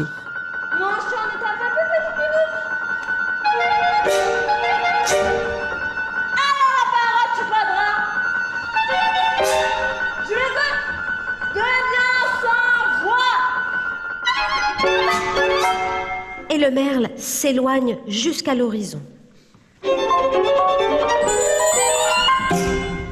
Et soudain, son bras traverse l'image. Il avance l'autre main et entre le-ci. Et le voilà tout entier, happé à l'intérieur de la peinture. Autour de lui, c'est la ville. Une rue bordée d'immeubles qui cachent le ciel. Les comédiens danseurs en situation de handicap de l'association se sentent valorisés par ces projets. Et leur enthousiasme à chaque mise en place d'un nouveau spectacle a un impact important sur leur quotidien. il progresse dans tous les domaines de la vie. Prise de responsabilité, autonomie, confiance en soi, liberté d'expression corporelle, prise de parole, socialisation. Pour tous les artistes associés, c'est un enrichissement personnel et une ouverture sur un univers parfois peu connu. Et pour un large public, les représentations permettent de découvrir les talents spécifiques de ces comédiens atypiques dans des mises en scène d'œuvres de musique classique.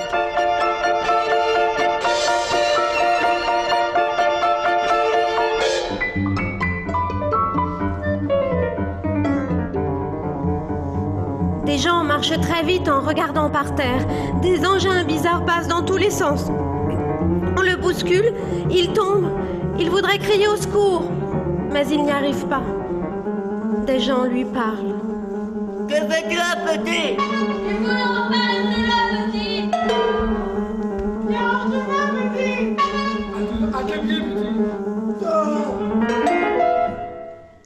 Il voudrait leur dire: je ne suis pas un petit n'importe qui. Je suis. Mais il ne peut plus parler. Et le pourrait-il? Croirait-on qu'il est le prince Timok, le fils du roi, le gardien du royaume? Ici, le royaume semble si loin.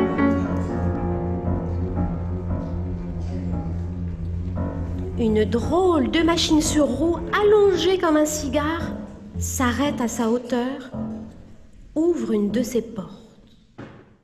À l'intérieur, des personnes sont déjà assises. Où se rend l'engin?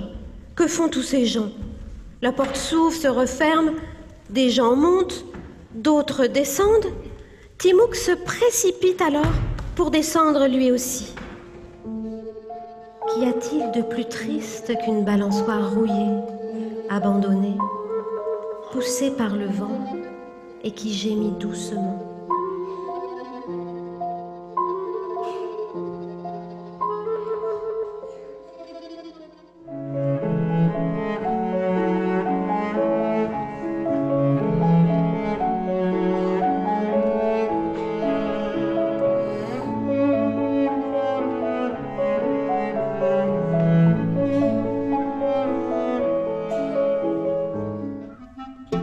Les extraits de Timok, l'enfant aux deux royaumes, que nous vous présentons ici, ont été filmés au Conservatoire régional de Boulogne-Billancourt en novembre 2019, lors d'une représentation pour 360 élèves des écoles boulonnaises. Une autre séance, tout public dans une salle comble, a également remporté un vif succès. C'est alors qu'apparaît, hors de sa cage, un tigre puissant et magnifique. Si tu as entendu, écoutez dans le silence. Voici quelques témoignages. Clara est métamorphosée par ce qu'elle a vécu, est fière de pouvoir surmonter ses difficultés et ose affronter le regard des autres. Maxime est pleinement lui-même et peut se révéler, oubliant son handicap qui le met en difficulté dans beaucoup d'autres domaines. La maman de Marc me disait « Après chaque résidence, qui dure en général une semaine, je le vois grandi, métamorphosé. Ses progrès sont flagrants. » Pauline, qui avait une vingtaine d'années en 2011, a dit à la fin de sa première représentation « C'est la première fois que je me suis sentie normale. » Il ferme les yeux et sous ses paupières closes apparaissent son château, les jardins, les cours et les gens. Les sons qui s'élèvent semblent dire tout cela et des foules d'autres choses comme « Je suis heureux de t'avoir rencontré, Alfred, toi qui joues si bien du grand sourire. »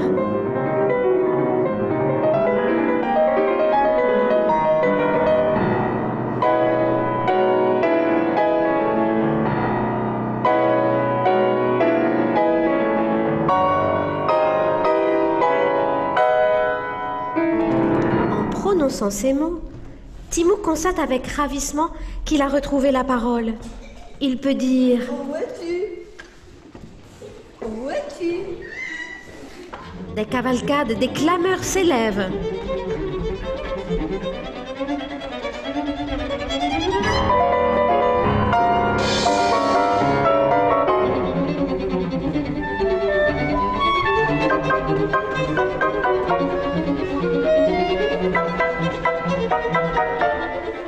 Timouk entraîne Alfred et le tigre à travers les cours du château pour voir ce qui se passe. Depuis la lisière de la forêt, sur le pont et jusque dans le château, il découvre un grand remue-ménage. Des chevaux avancent au galop. Tous les habitants accourent.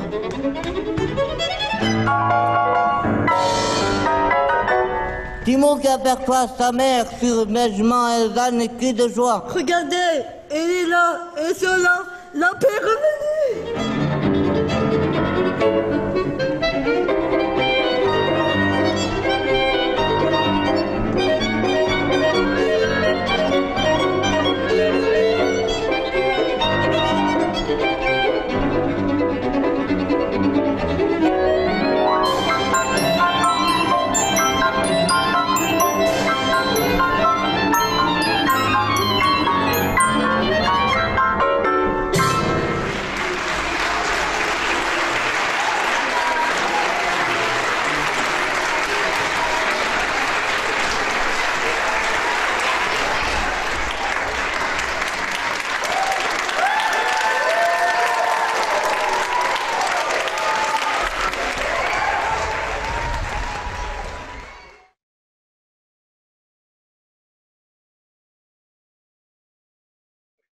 Thank you, Helen, for sharing that video with us. And it's always lovely to see performance in action.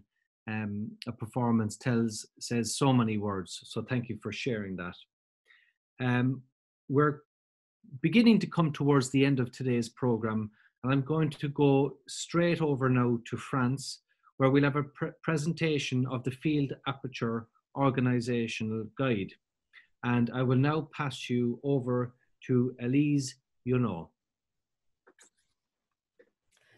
Bonjour à tous, je m'appelle Elise Yonot, je suis chargée de projet européen au sein de LADAPT et je vais vous présenter notre scène et livrables.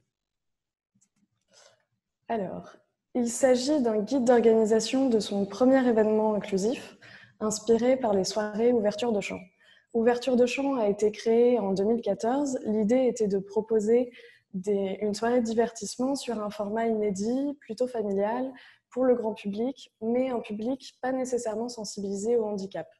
Les soirées se déroulent chaque année dans des salles de cinéma, partout, dans toutes les régions de France, et proposent des projections, des one-man shows, ainsi qu'un moment d'échange entre les artistes et les spectateurs. L'objet de ce guide était donc de diffuser ce type d'événements inclusifs à une échelle européenne et d'en élargir le format à d'autres formes d'art, donc du théâtre, de la danse, de la musique. Donc je vais repasser en revue la structure du guide assez rapidement. Avant l'introduction, vous trouverez un très bel éditorial rédigé par Ada Abdelli, qui est un comédien qui a participé à de nombreuses soirées ouverture de champ. L'introduction reprend ensuite quelques éléments de contexte, la présentation du projet ISA, la présentation également de nos partenaires européens.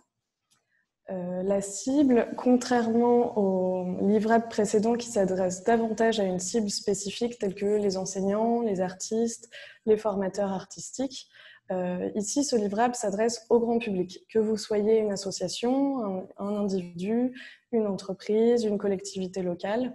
Le but est de transmettre un outil concret, clé en main pour un débutant qui souhaiterait organiser son premier événement inclusif. Dans une seconde partie intitulée « Qu'est-ce qu'ouverture de champ ?», nous retrouvons une partie description qui donc indique quel format pourrait prendre la soirée ouverture de champ, quel est l'intérêt d'organiser un événement inclusif et également un petit historique de la création des soirées ouverture de champ au sein de l'ADAPT en France. Vous avez par la suite une catégorie exemple parce que plusieurs de nos partenaires européens ont déjà organisé des soirées ouverture de champ. Donc vous avez une description de l'événement ainsi que des jolies photos et des programmes qui vous donne un petit peu une idée plus concrète de comment pourrait être structurée une soirée ouverture de champ. La troisième partie, organisation d'ouverture de champ, est vraiment le cœur de notre document, puisque c'est ici que vous trouverez toutes les étapes clés qui vous permettent de monter cet événement.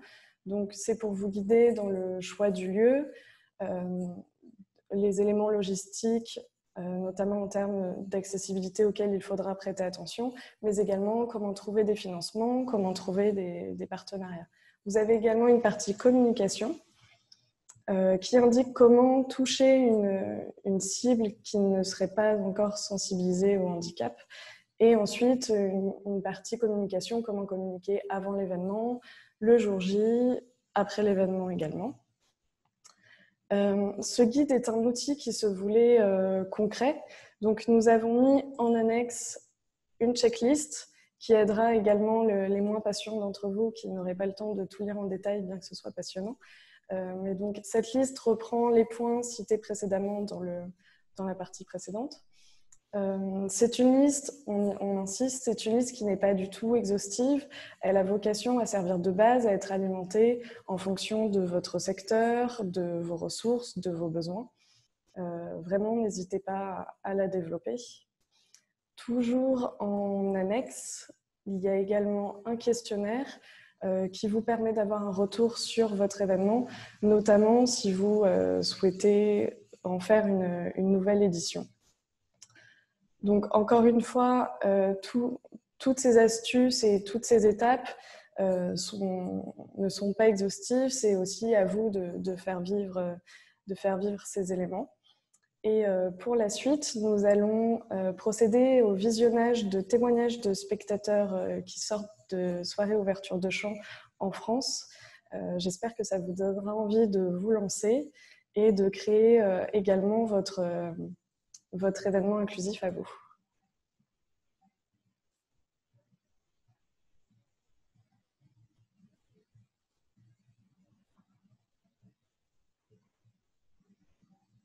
Thank you, Elise.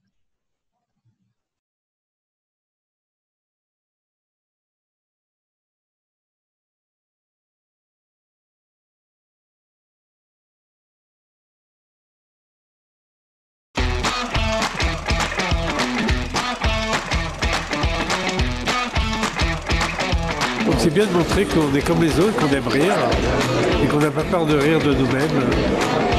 Quand les gens commencent à se connaître finalement, où l'handicap, la différence s'efface un peu, on trouve des choses en commun et c'est un peu le message, je pense, qu'il faut retenir. Ça permettait de mettre tout le monde au même pied d'égalité. Non, c'était vraiment bien. Justement, ça passe super bien parce qu'on en rigole, on peut en rigoler. Moi, je rigole de mon handicap. C'est la magie de la soirée, donc on passe des super moments et je suis très content. Ça permet de vraiment de faire comprendre aux gens que la différence ne doit pas faire peur, que tout le monde peut être inclus. Donc ça, c'est vraiment important et je pense que l'inclusion, c'est vraiment le mot d'ordre de la soirée. Donc c'est ce que je retiens.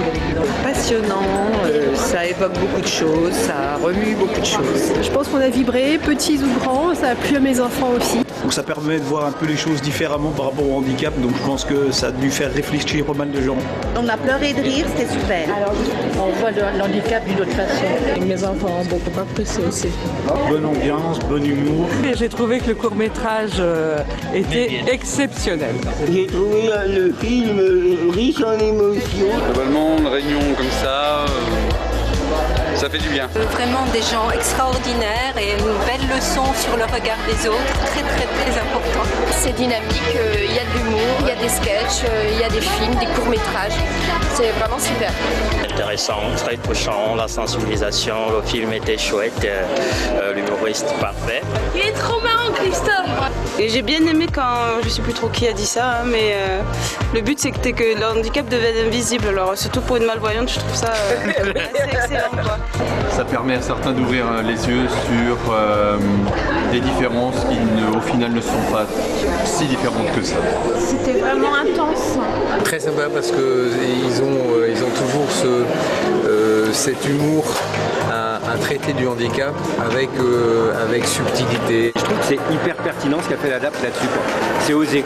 Et à un moment donné, dans ce monde, si on n'ose pas, on se fane. Et là, c'est bien dosé, ça remet un petit peu de vigueur sur le sujet du handicap. ce que j'ai pensé que c'était un concept formidable. On est pris du début jusqu'à la fin. Il faut pas se que même s'ils sont handicapés, on peut quand même jouer avec eux et c'est pas parce qu'ils ont un handicap qu'ils sont différents. Il faut faire ça plus souvent. Ça m'a appris qu'il faut toujours aider tout le monde. J'ai adoré.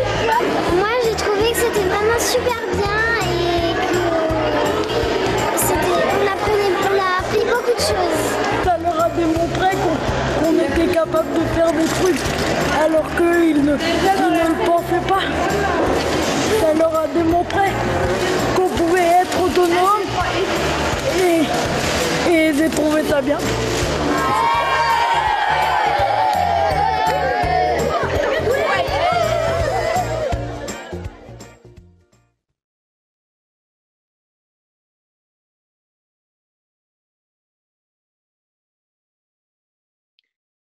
Thank you, Elise, and thank you for the video as well. Again, it just gives us such great insight into the experiences of people, because it's often so difficult to put words on the experiences when you engage creatively or artistically or are an audience member to experience a show. So thank you again. It's great to see the responses. It's great to see the different examples throughout today's webinar. I want just to make one correction to the program for now. We were due to have a live performance from singer Daniela Ivanova from Hungary now as a treat for everybody. But unfortunately, due to technical reasons, there's been a breakdown in the kind of technical connection, and we're not able to provide that at the moment. So my apologies, and apologies on behalf of the network for that not happening. But I'm sure you will agree that the many videos and recorded elements throughout today's webinar and presentations have been fantastic so far. So unfortunately, we've had that one slight hiccup, which brings us then towards the conclusion of today's webinar. Now, we've had a number of questions come in to the panelists to review and to discuss, and we've been collating them throughout the webinar and kind of trying to pool them so that rather than asking each question individually, we're gathering them together. And one key question, of course, at this time of COVID, and I can assure you, if you're involved in the arts sector at all, it's a challenge for the arts sector all of the time, and indeed the disability sector, is around funding. And the question is around the crisis of funding and the challenges that we have in terms of funding arts and culture, and which advice would we give in terms of funding events like Field Apertures.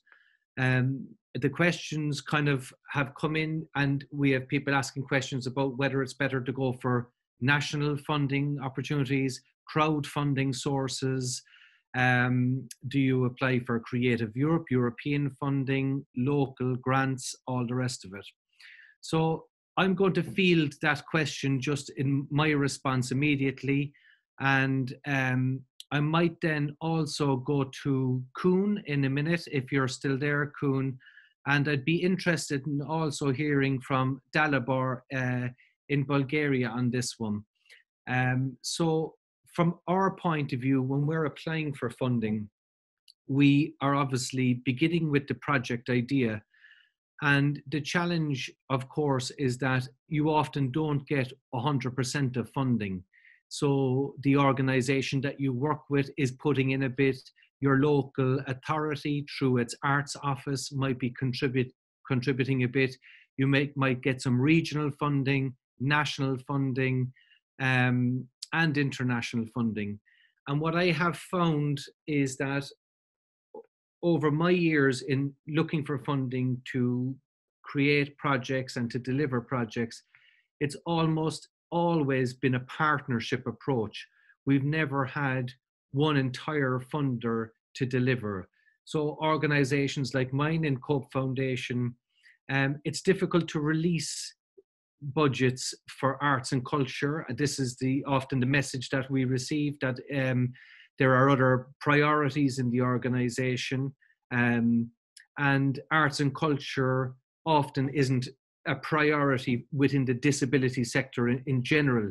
And I had mentioned this at the very beginning of today's webinar, that this type of work often falls between two stools because it's not at the peak of the hierarchy of needs within the disability sector, although many of us would argue differently. And then within the arts and cultural sector, the work of disabled artists is marginalized. So what you have is you have this marginalization within the arts and cultural sector and within the disability sector of creativity and arts. And it seems that there's a flip-flopping, to me anyway, of understanding of who's responsible for this, who should fund it. And I find that a lot of people engaged in this type of work from a funding perspective are looking to fund projects have to go through a range of kind of funding programs to try and get their projects funding, because the artist or the arts organization are focused on the delivery of the project, and there's many people then often end up doing huge voluntary hours, not being paid. Many people with disabilities are not paid for their work. There's many people involved in production are not paid for their work because often these projects are underfunded from the key funding bodies. So what I would say is, from our experience, it has always been a mishmash, if that's if people kind of understand that internationally, a kind of pulling together of lots of different funding from many areas. So what I might do is I might now pass over to Koen from Platform K to ask, because he tours a lot with Platform K, and just ask very quickly what their experience in and around the funding concerns are. Koen, over to you for a few moments. Thank you. Yeah, thank you. Funding of artistic and cultural projects is quite a challenge in the given context with all the savings. But I believe strongly in partnerships with cultural houses and co-financing from that angle. Also the collaboration with companies and private funding, crowdfunding seems important to me. So I think you have to make the palette as wide as possible and search in all the corners to find the money. When looking for financing by companies for corporate money, it's important to make it clear for the company what the win is for them, what the added value can be for the company to invite their customers or their partners to such an event. And you'll see that companies are always looking for ways to be original and surprise their customers. So this can be an opportunity.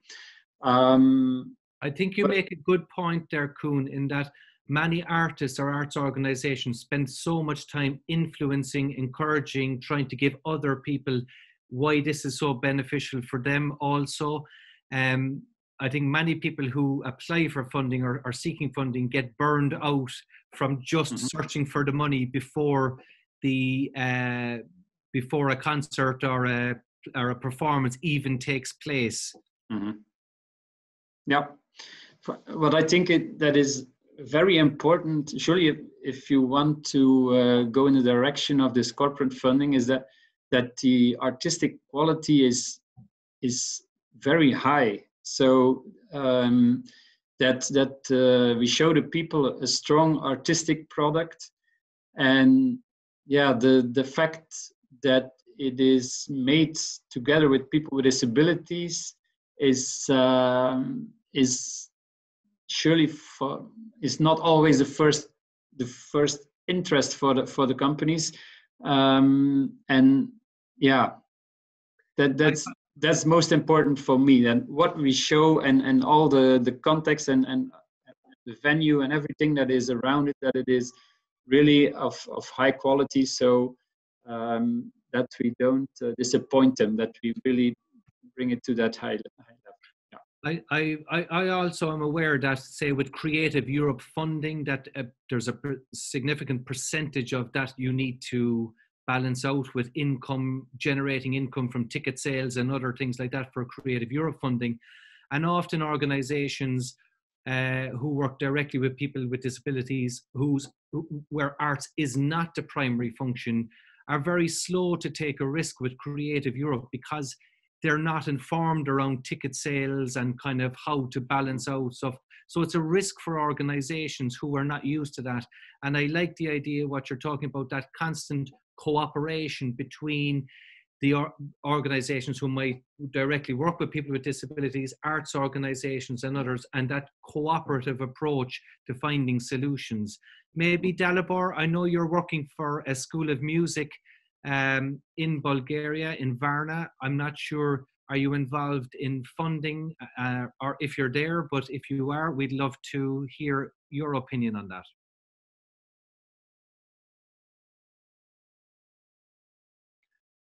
Okay, well, we don't have a response from Dalibor, so I won't wait there. Maybe there's an issue with connection. Sorry. Owen, this is not Dalibor, this is Ivailo you are talking about. My apologies. My apologies. That's correct. Sorry, my apologies. Ivailo, yes. So are you involved in seeking funding, and do you are you able to secure funding through your programs for your concerts? May I please you to give me the questions again? I'm sorry that I understand you right. Okay, so what we're trying to, the key question here is around funding for organizations, and how organizations can seek funding, whether it's easier to go to national, corporate funding, crowdfundings, and how we balance this. How does your organization work to secure funding? Are you state funded, locally funded? How is that? Can you take the baby? And we'd like to say hello to the baby. Hello. Hi, from Ireland. So I really hope that I can understand you right. But if you ask me about the foundations between the two places, both places, I make a kind of little test, like how to say, like anketa for with the children, if also with the parents from the music school, if they are okay and they like it to work with another children with some problems, and they say that this idea can be very good, and they support me. So then we talking about vision in the organization vision, that we can make this bridge between music school and children with problems. And with these kids, what I playing, they playing with different instruments, of course, and have a flute, have piano, have mandolin, have drums, and I want to connect them to the children what they play the same instruments. Sorry. Yes, and how do you fund that? Where does the money come to support that project? I think this can come from municipality, from the Ministry of the Culture. Can be also have a kind of foundations what we can organize the project to run and to have financing for this way, because I believe that on the both sides of the river, so I mean both sides of the river, one side is the music school, the other side is kind of center working with the children with kinds of problems. These two basic stuff, they're connecting to government somehow. Have also connecting to the private giving kind of money, and all this way is possible. So everyone, what is some parents, some family, they can be rich and they can say, yes, we can be part of your idea and we can give it probably money for what? We need money for little instruments. If one child from the center really like to play of let me say little flute, and don't have it home, but we work in the center with flute, so we can find somebody who to pay and to have present. Maybe this present can be happening from the music school, from children who play flute and say, oh, really, you play very well and I have one flute, what I don't use it. Come on, I want to give it full present for you. So we try to make this kind of connecting. Not everything is being with money. We try to live with the idea to be partner, to be useful each other.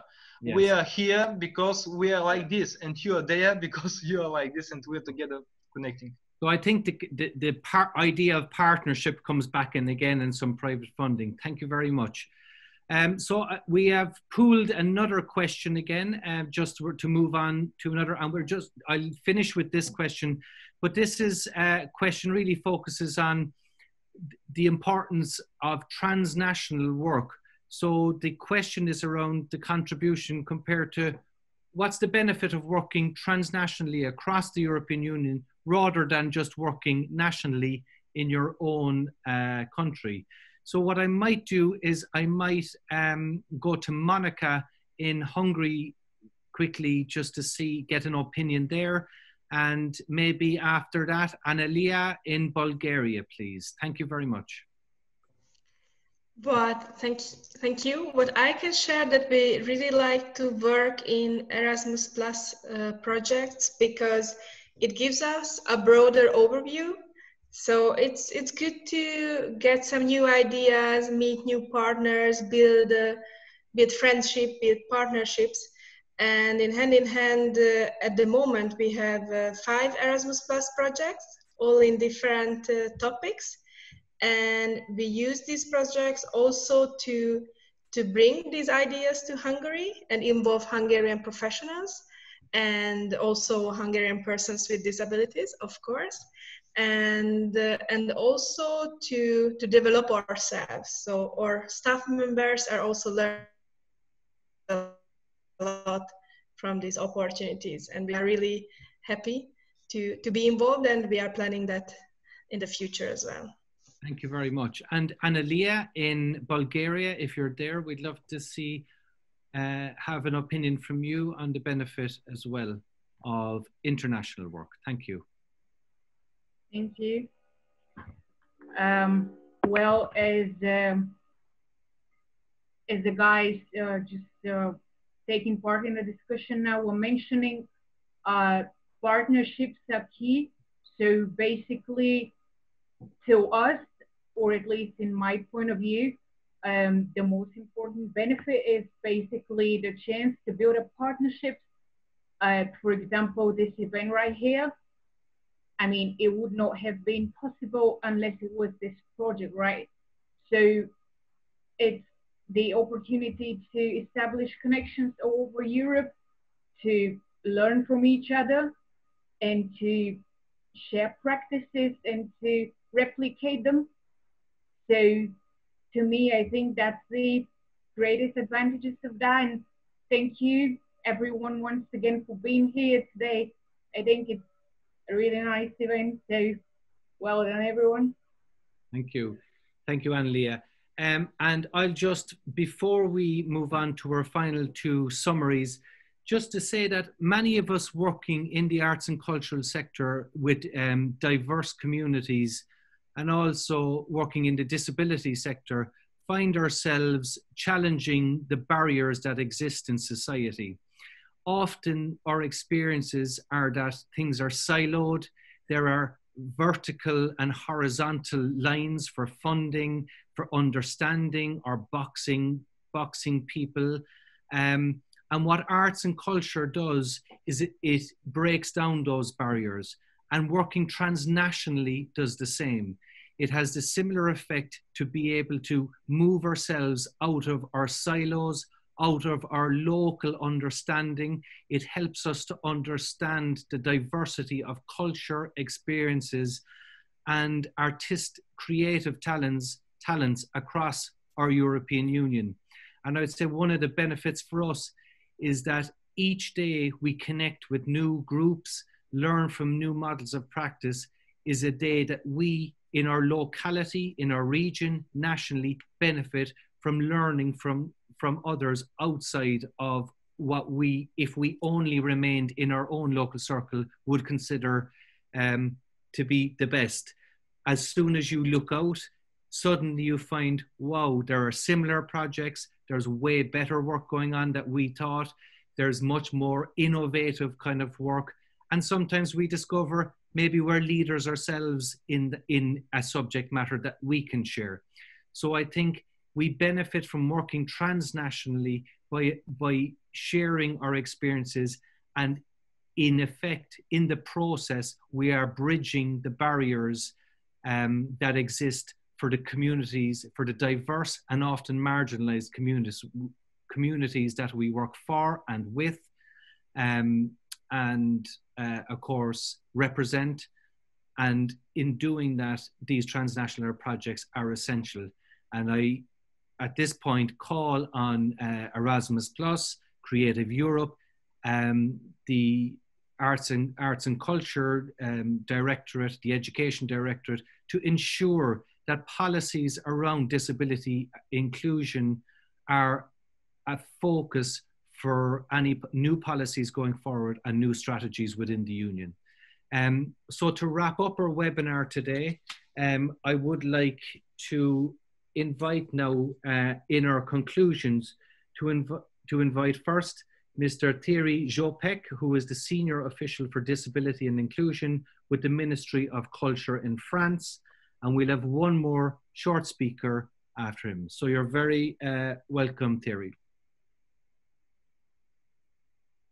Merci beaucoup, merci de me donner la parole et de me permettre de dire quelques mots de conclusion après cette très brillante après-midi. J'ai été très impressionné par l'ensemble des intervenants, par la qualité de ce qui est dit dans ces témoignages et dans ces actions qui sont menées.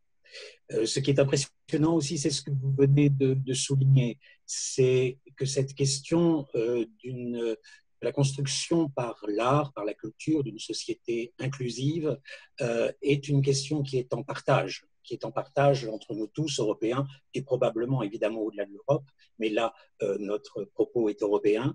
Et l'on voit que cette question est partagée dans les mêmes termes, finalement.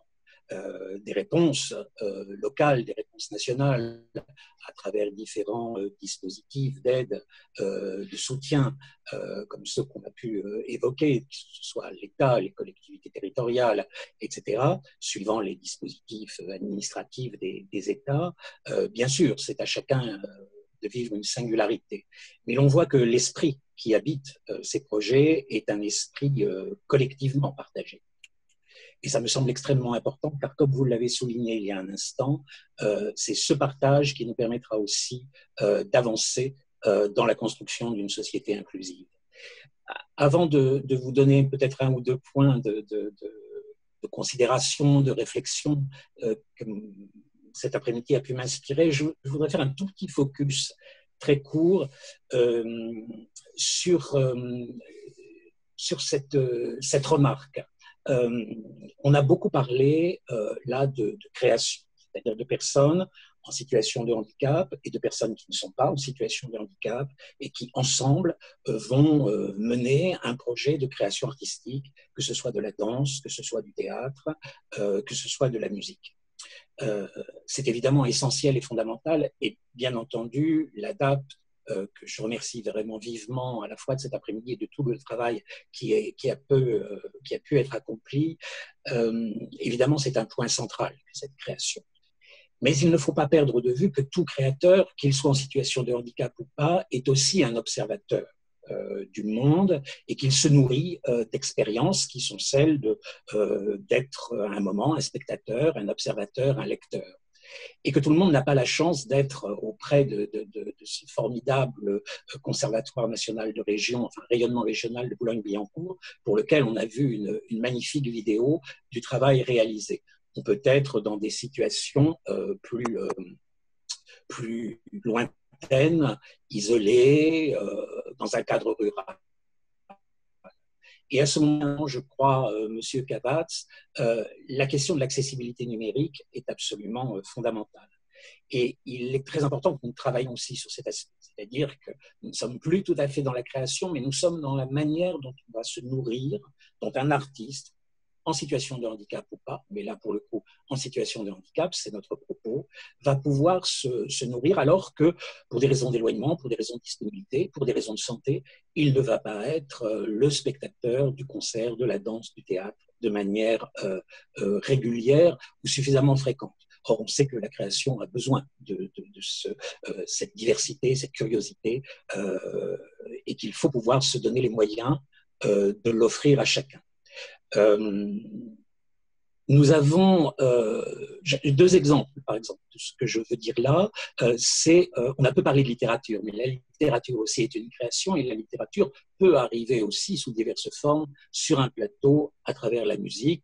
On parlait tout à l'heure, par exemple, l'histoire du soldat ou de Pierre et le loup. On a évidemment des espaces de littérature qui sont importants, associés à la musique et éventuellement à la danse.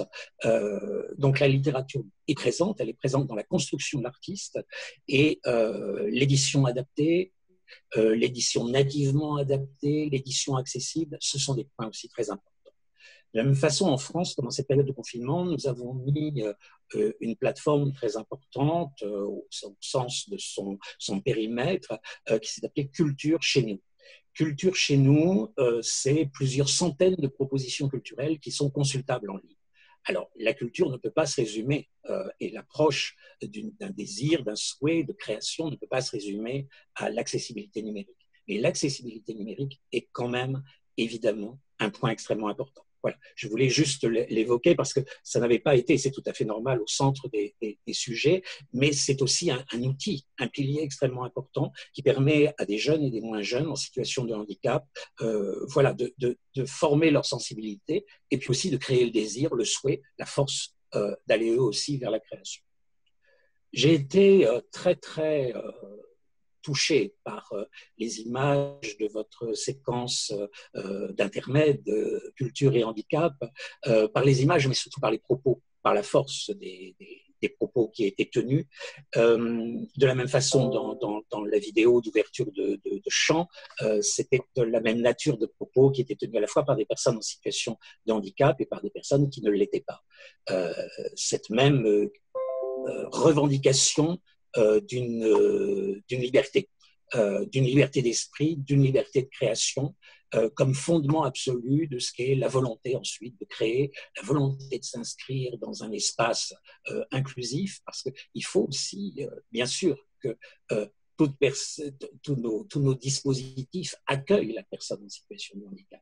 Mais il faut aussi que celle-ci puisse élaborer son désir, son souhait, et donc puisse faire état de sa volonté, état de son sentiment, état de ses capacités. Et ça, c'est la liberté d'esprit. Et j'ai trouvé que dans ces deux vidéos, c'était extrêmement fort, cette représentation. Au fond, tout cela nous ramène à une chose très importante qui a habité tout cet après-midi, c'est que la personne handicapée est avant tout une personne. Et que dans le cadre de la construction d'un projet artistique, c'est cette personne qui est au cœur du dispositif avant d'être une personne handicapée. Et que le travail que nous faisons tous, que vous faites, c'est évidemment d'offrir les moyens de l'inclusion à une personne qui est parfaitement identique aux autres personnes et qui va exprimer dans ce contexte un droit fondamental qui est son droit culturel, son droit d'être une personne en train de créer, en train de recevoir la création des autres et en train de cheminer dans sa vie à travers ce que peut représenter l'art. Le professeur d'alto en Bulgarie, je crois qu'il s'appelait M. Ivelo Angelov, a eu un moment une très belle expression. Il y a eu plein de belles expressions. Mais il a parlé, en tout cas la traduction française de son propos, était un moment de bonheur. Et au fond, l'inclusion et la construction par l'art d'une société inclusive, ça n'est non pas de construire un bonheur permanent, universel, voilà, que nous savons inaccessible, mais de construire ce que nous connaissons tous quand nous sommes en relation avec l'art et avec la culture, c'est-à-dire ce moment de bonheur. Et l'inclusion, c'est d'interdire aux personnes en situation de handicap de ne pas pouvoir rencontrer ce moment de bonheur. Le travail que vous faites, le travail que nous devons tous faire et sur lequel nous devons être unis, c'est de créer toutes les conditions pour que ce moment de bonheur puisse être vécu. C'est une façon qui m'a beaucoup touché dans l'expression de ce professeur de musique, parce que c'est fondamentalement ça, la relation à l'art, que l'on soit une personne handicapée ou pas, c'est la recherche d'un moment de bonheur, d'expression de soi et de rencontre des autres. Voilà ce qui m'a beaucoup inspiré votre après-midi, et je vous remercie de m'avoir invité à l'écouter et à y participer en fin de séminaire. Thank you very much, Mr. Jopek. And our final speaker today, coming from France and representing the lead partner organization in this project, is Xavier Dulâtre.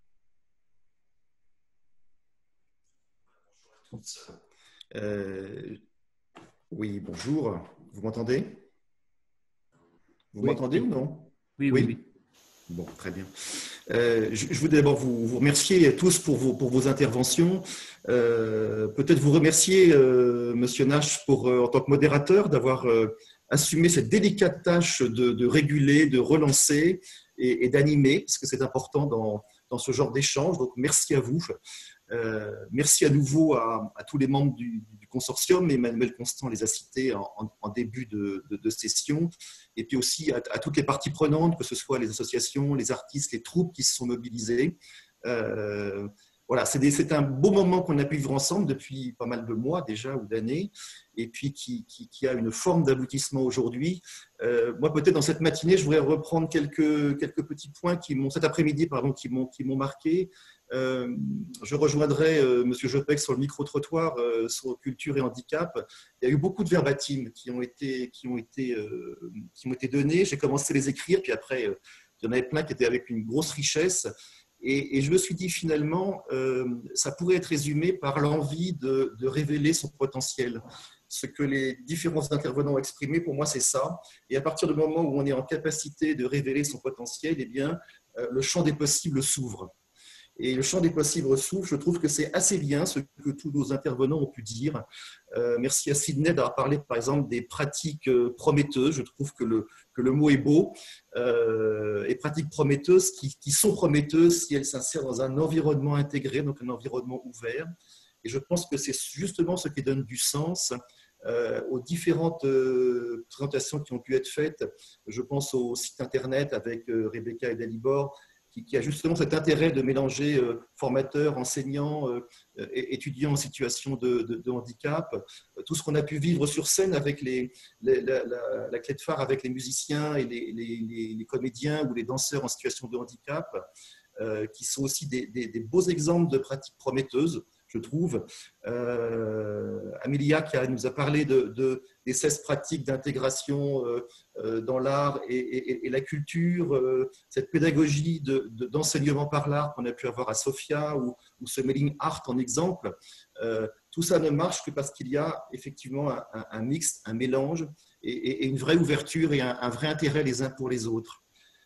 Tout ça n'est aussi possible si on veut entraîner et mobiliser de plus en plus d'organisations dans plus en plus de pays, avec de plus en plus de personnes, que si on est capable d'évaluer les effets, la pertinence de nos livrables, est-ce qu'ils sont utilisés, est-ce qu'ils donnent des résultats qui sont positifs. Je trouve que c'est un passage qui était essentiel parce que c'est un peu la justification de nos actions. Est-ce que vraiment elles permettent d'agir sur le terrain et de modifier la donne? Et puis, on a terminé avec ouverture de champ et ce côté humoristique qui est arrivé dans nos échanges, où je trouve que là, on joue pleinement notre rôle de créateur de liens et de liants. Et finalement, pour conclure, je me disais que si on veut se projeter pour l'avenir, Monsieur Angelov ressentait qu'on faisait communauté.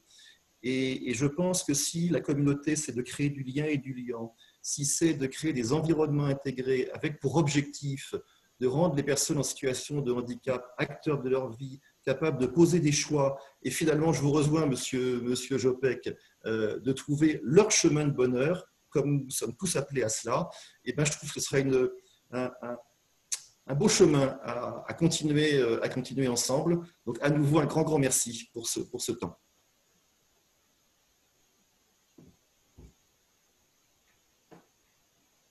Thank you very much, Mr. Dulat, and we welcome all of the comments. I'm just going to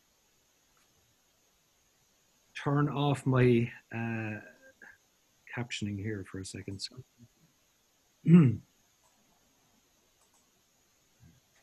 Okay, so before we finish, just to thank everybody for their support today, the background team, all of the speakers, the technical support, all of the guests who have come in, shared their videos and their performances. It's been a wonderful afternoon. Just to honor the application writing process of Henri Pierre Legari, who wrote this application many years ago. And I'm sure if he was here with us today, he would be delighted with the outcome.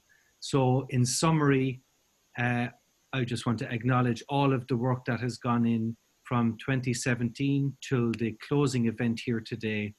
And I wish everybody the best going forward, a safe, creative future. And we look forward to hearing from you again. And of course, this is being recorded, so it will be available in the future. So for now, so long and goodbye. Thank you.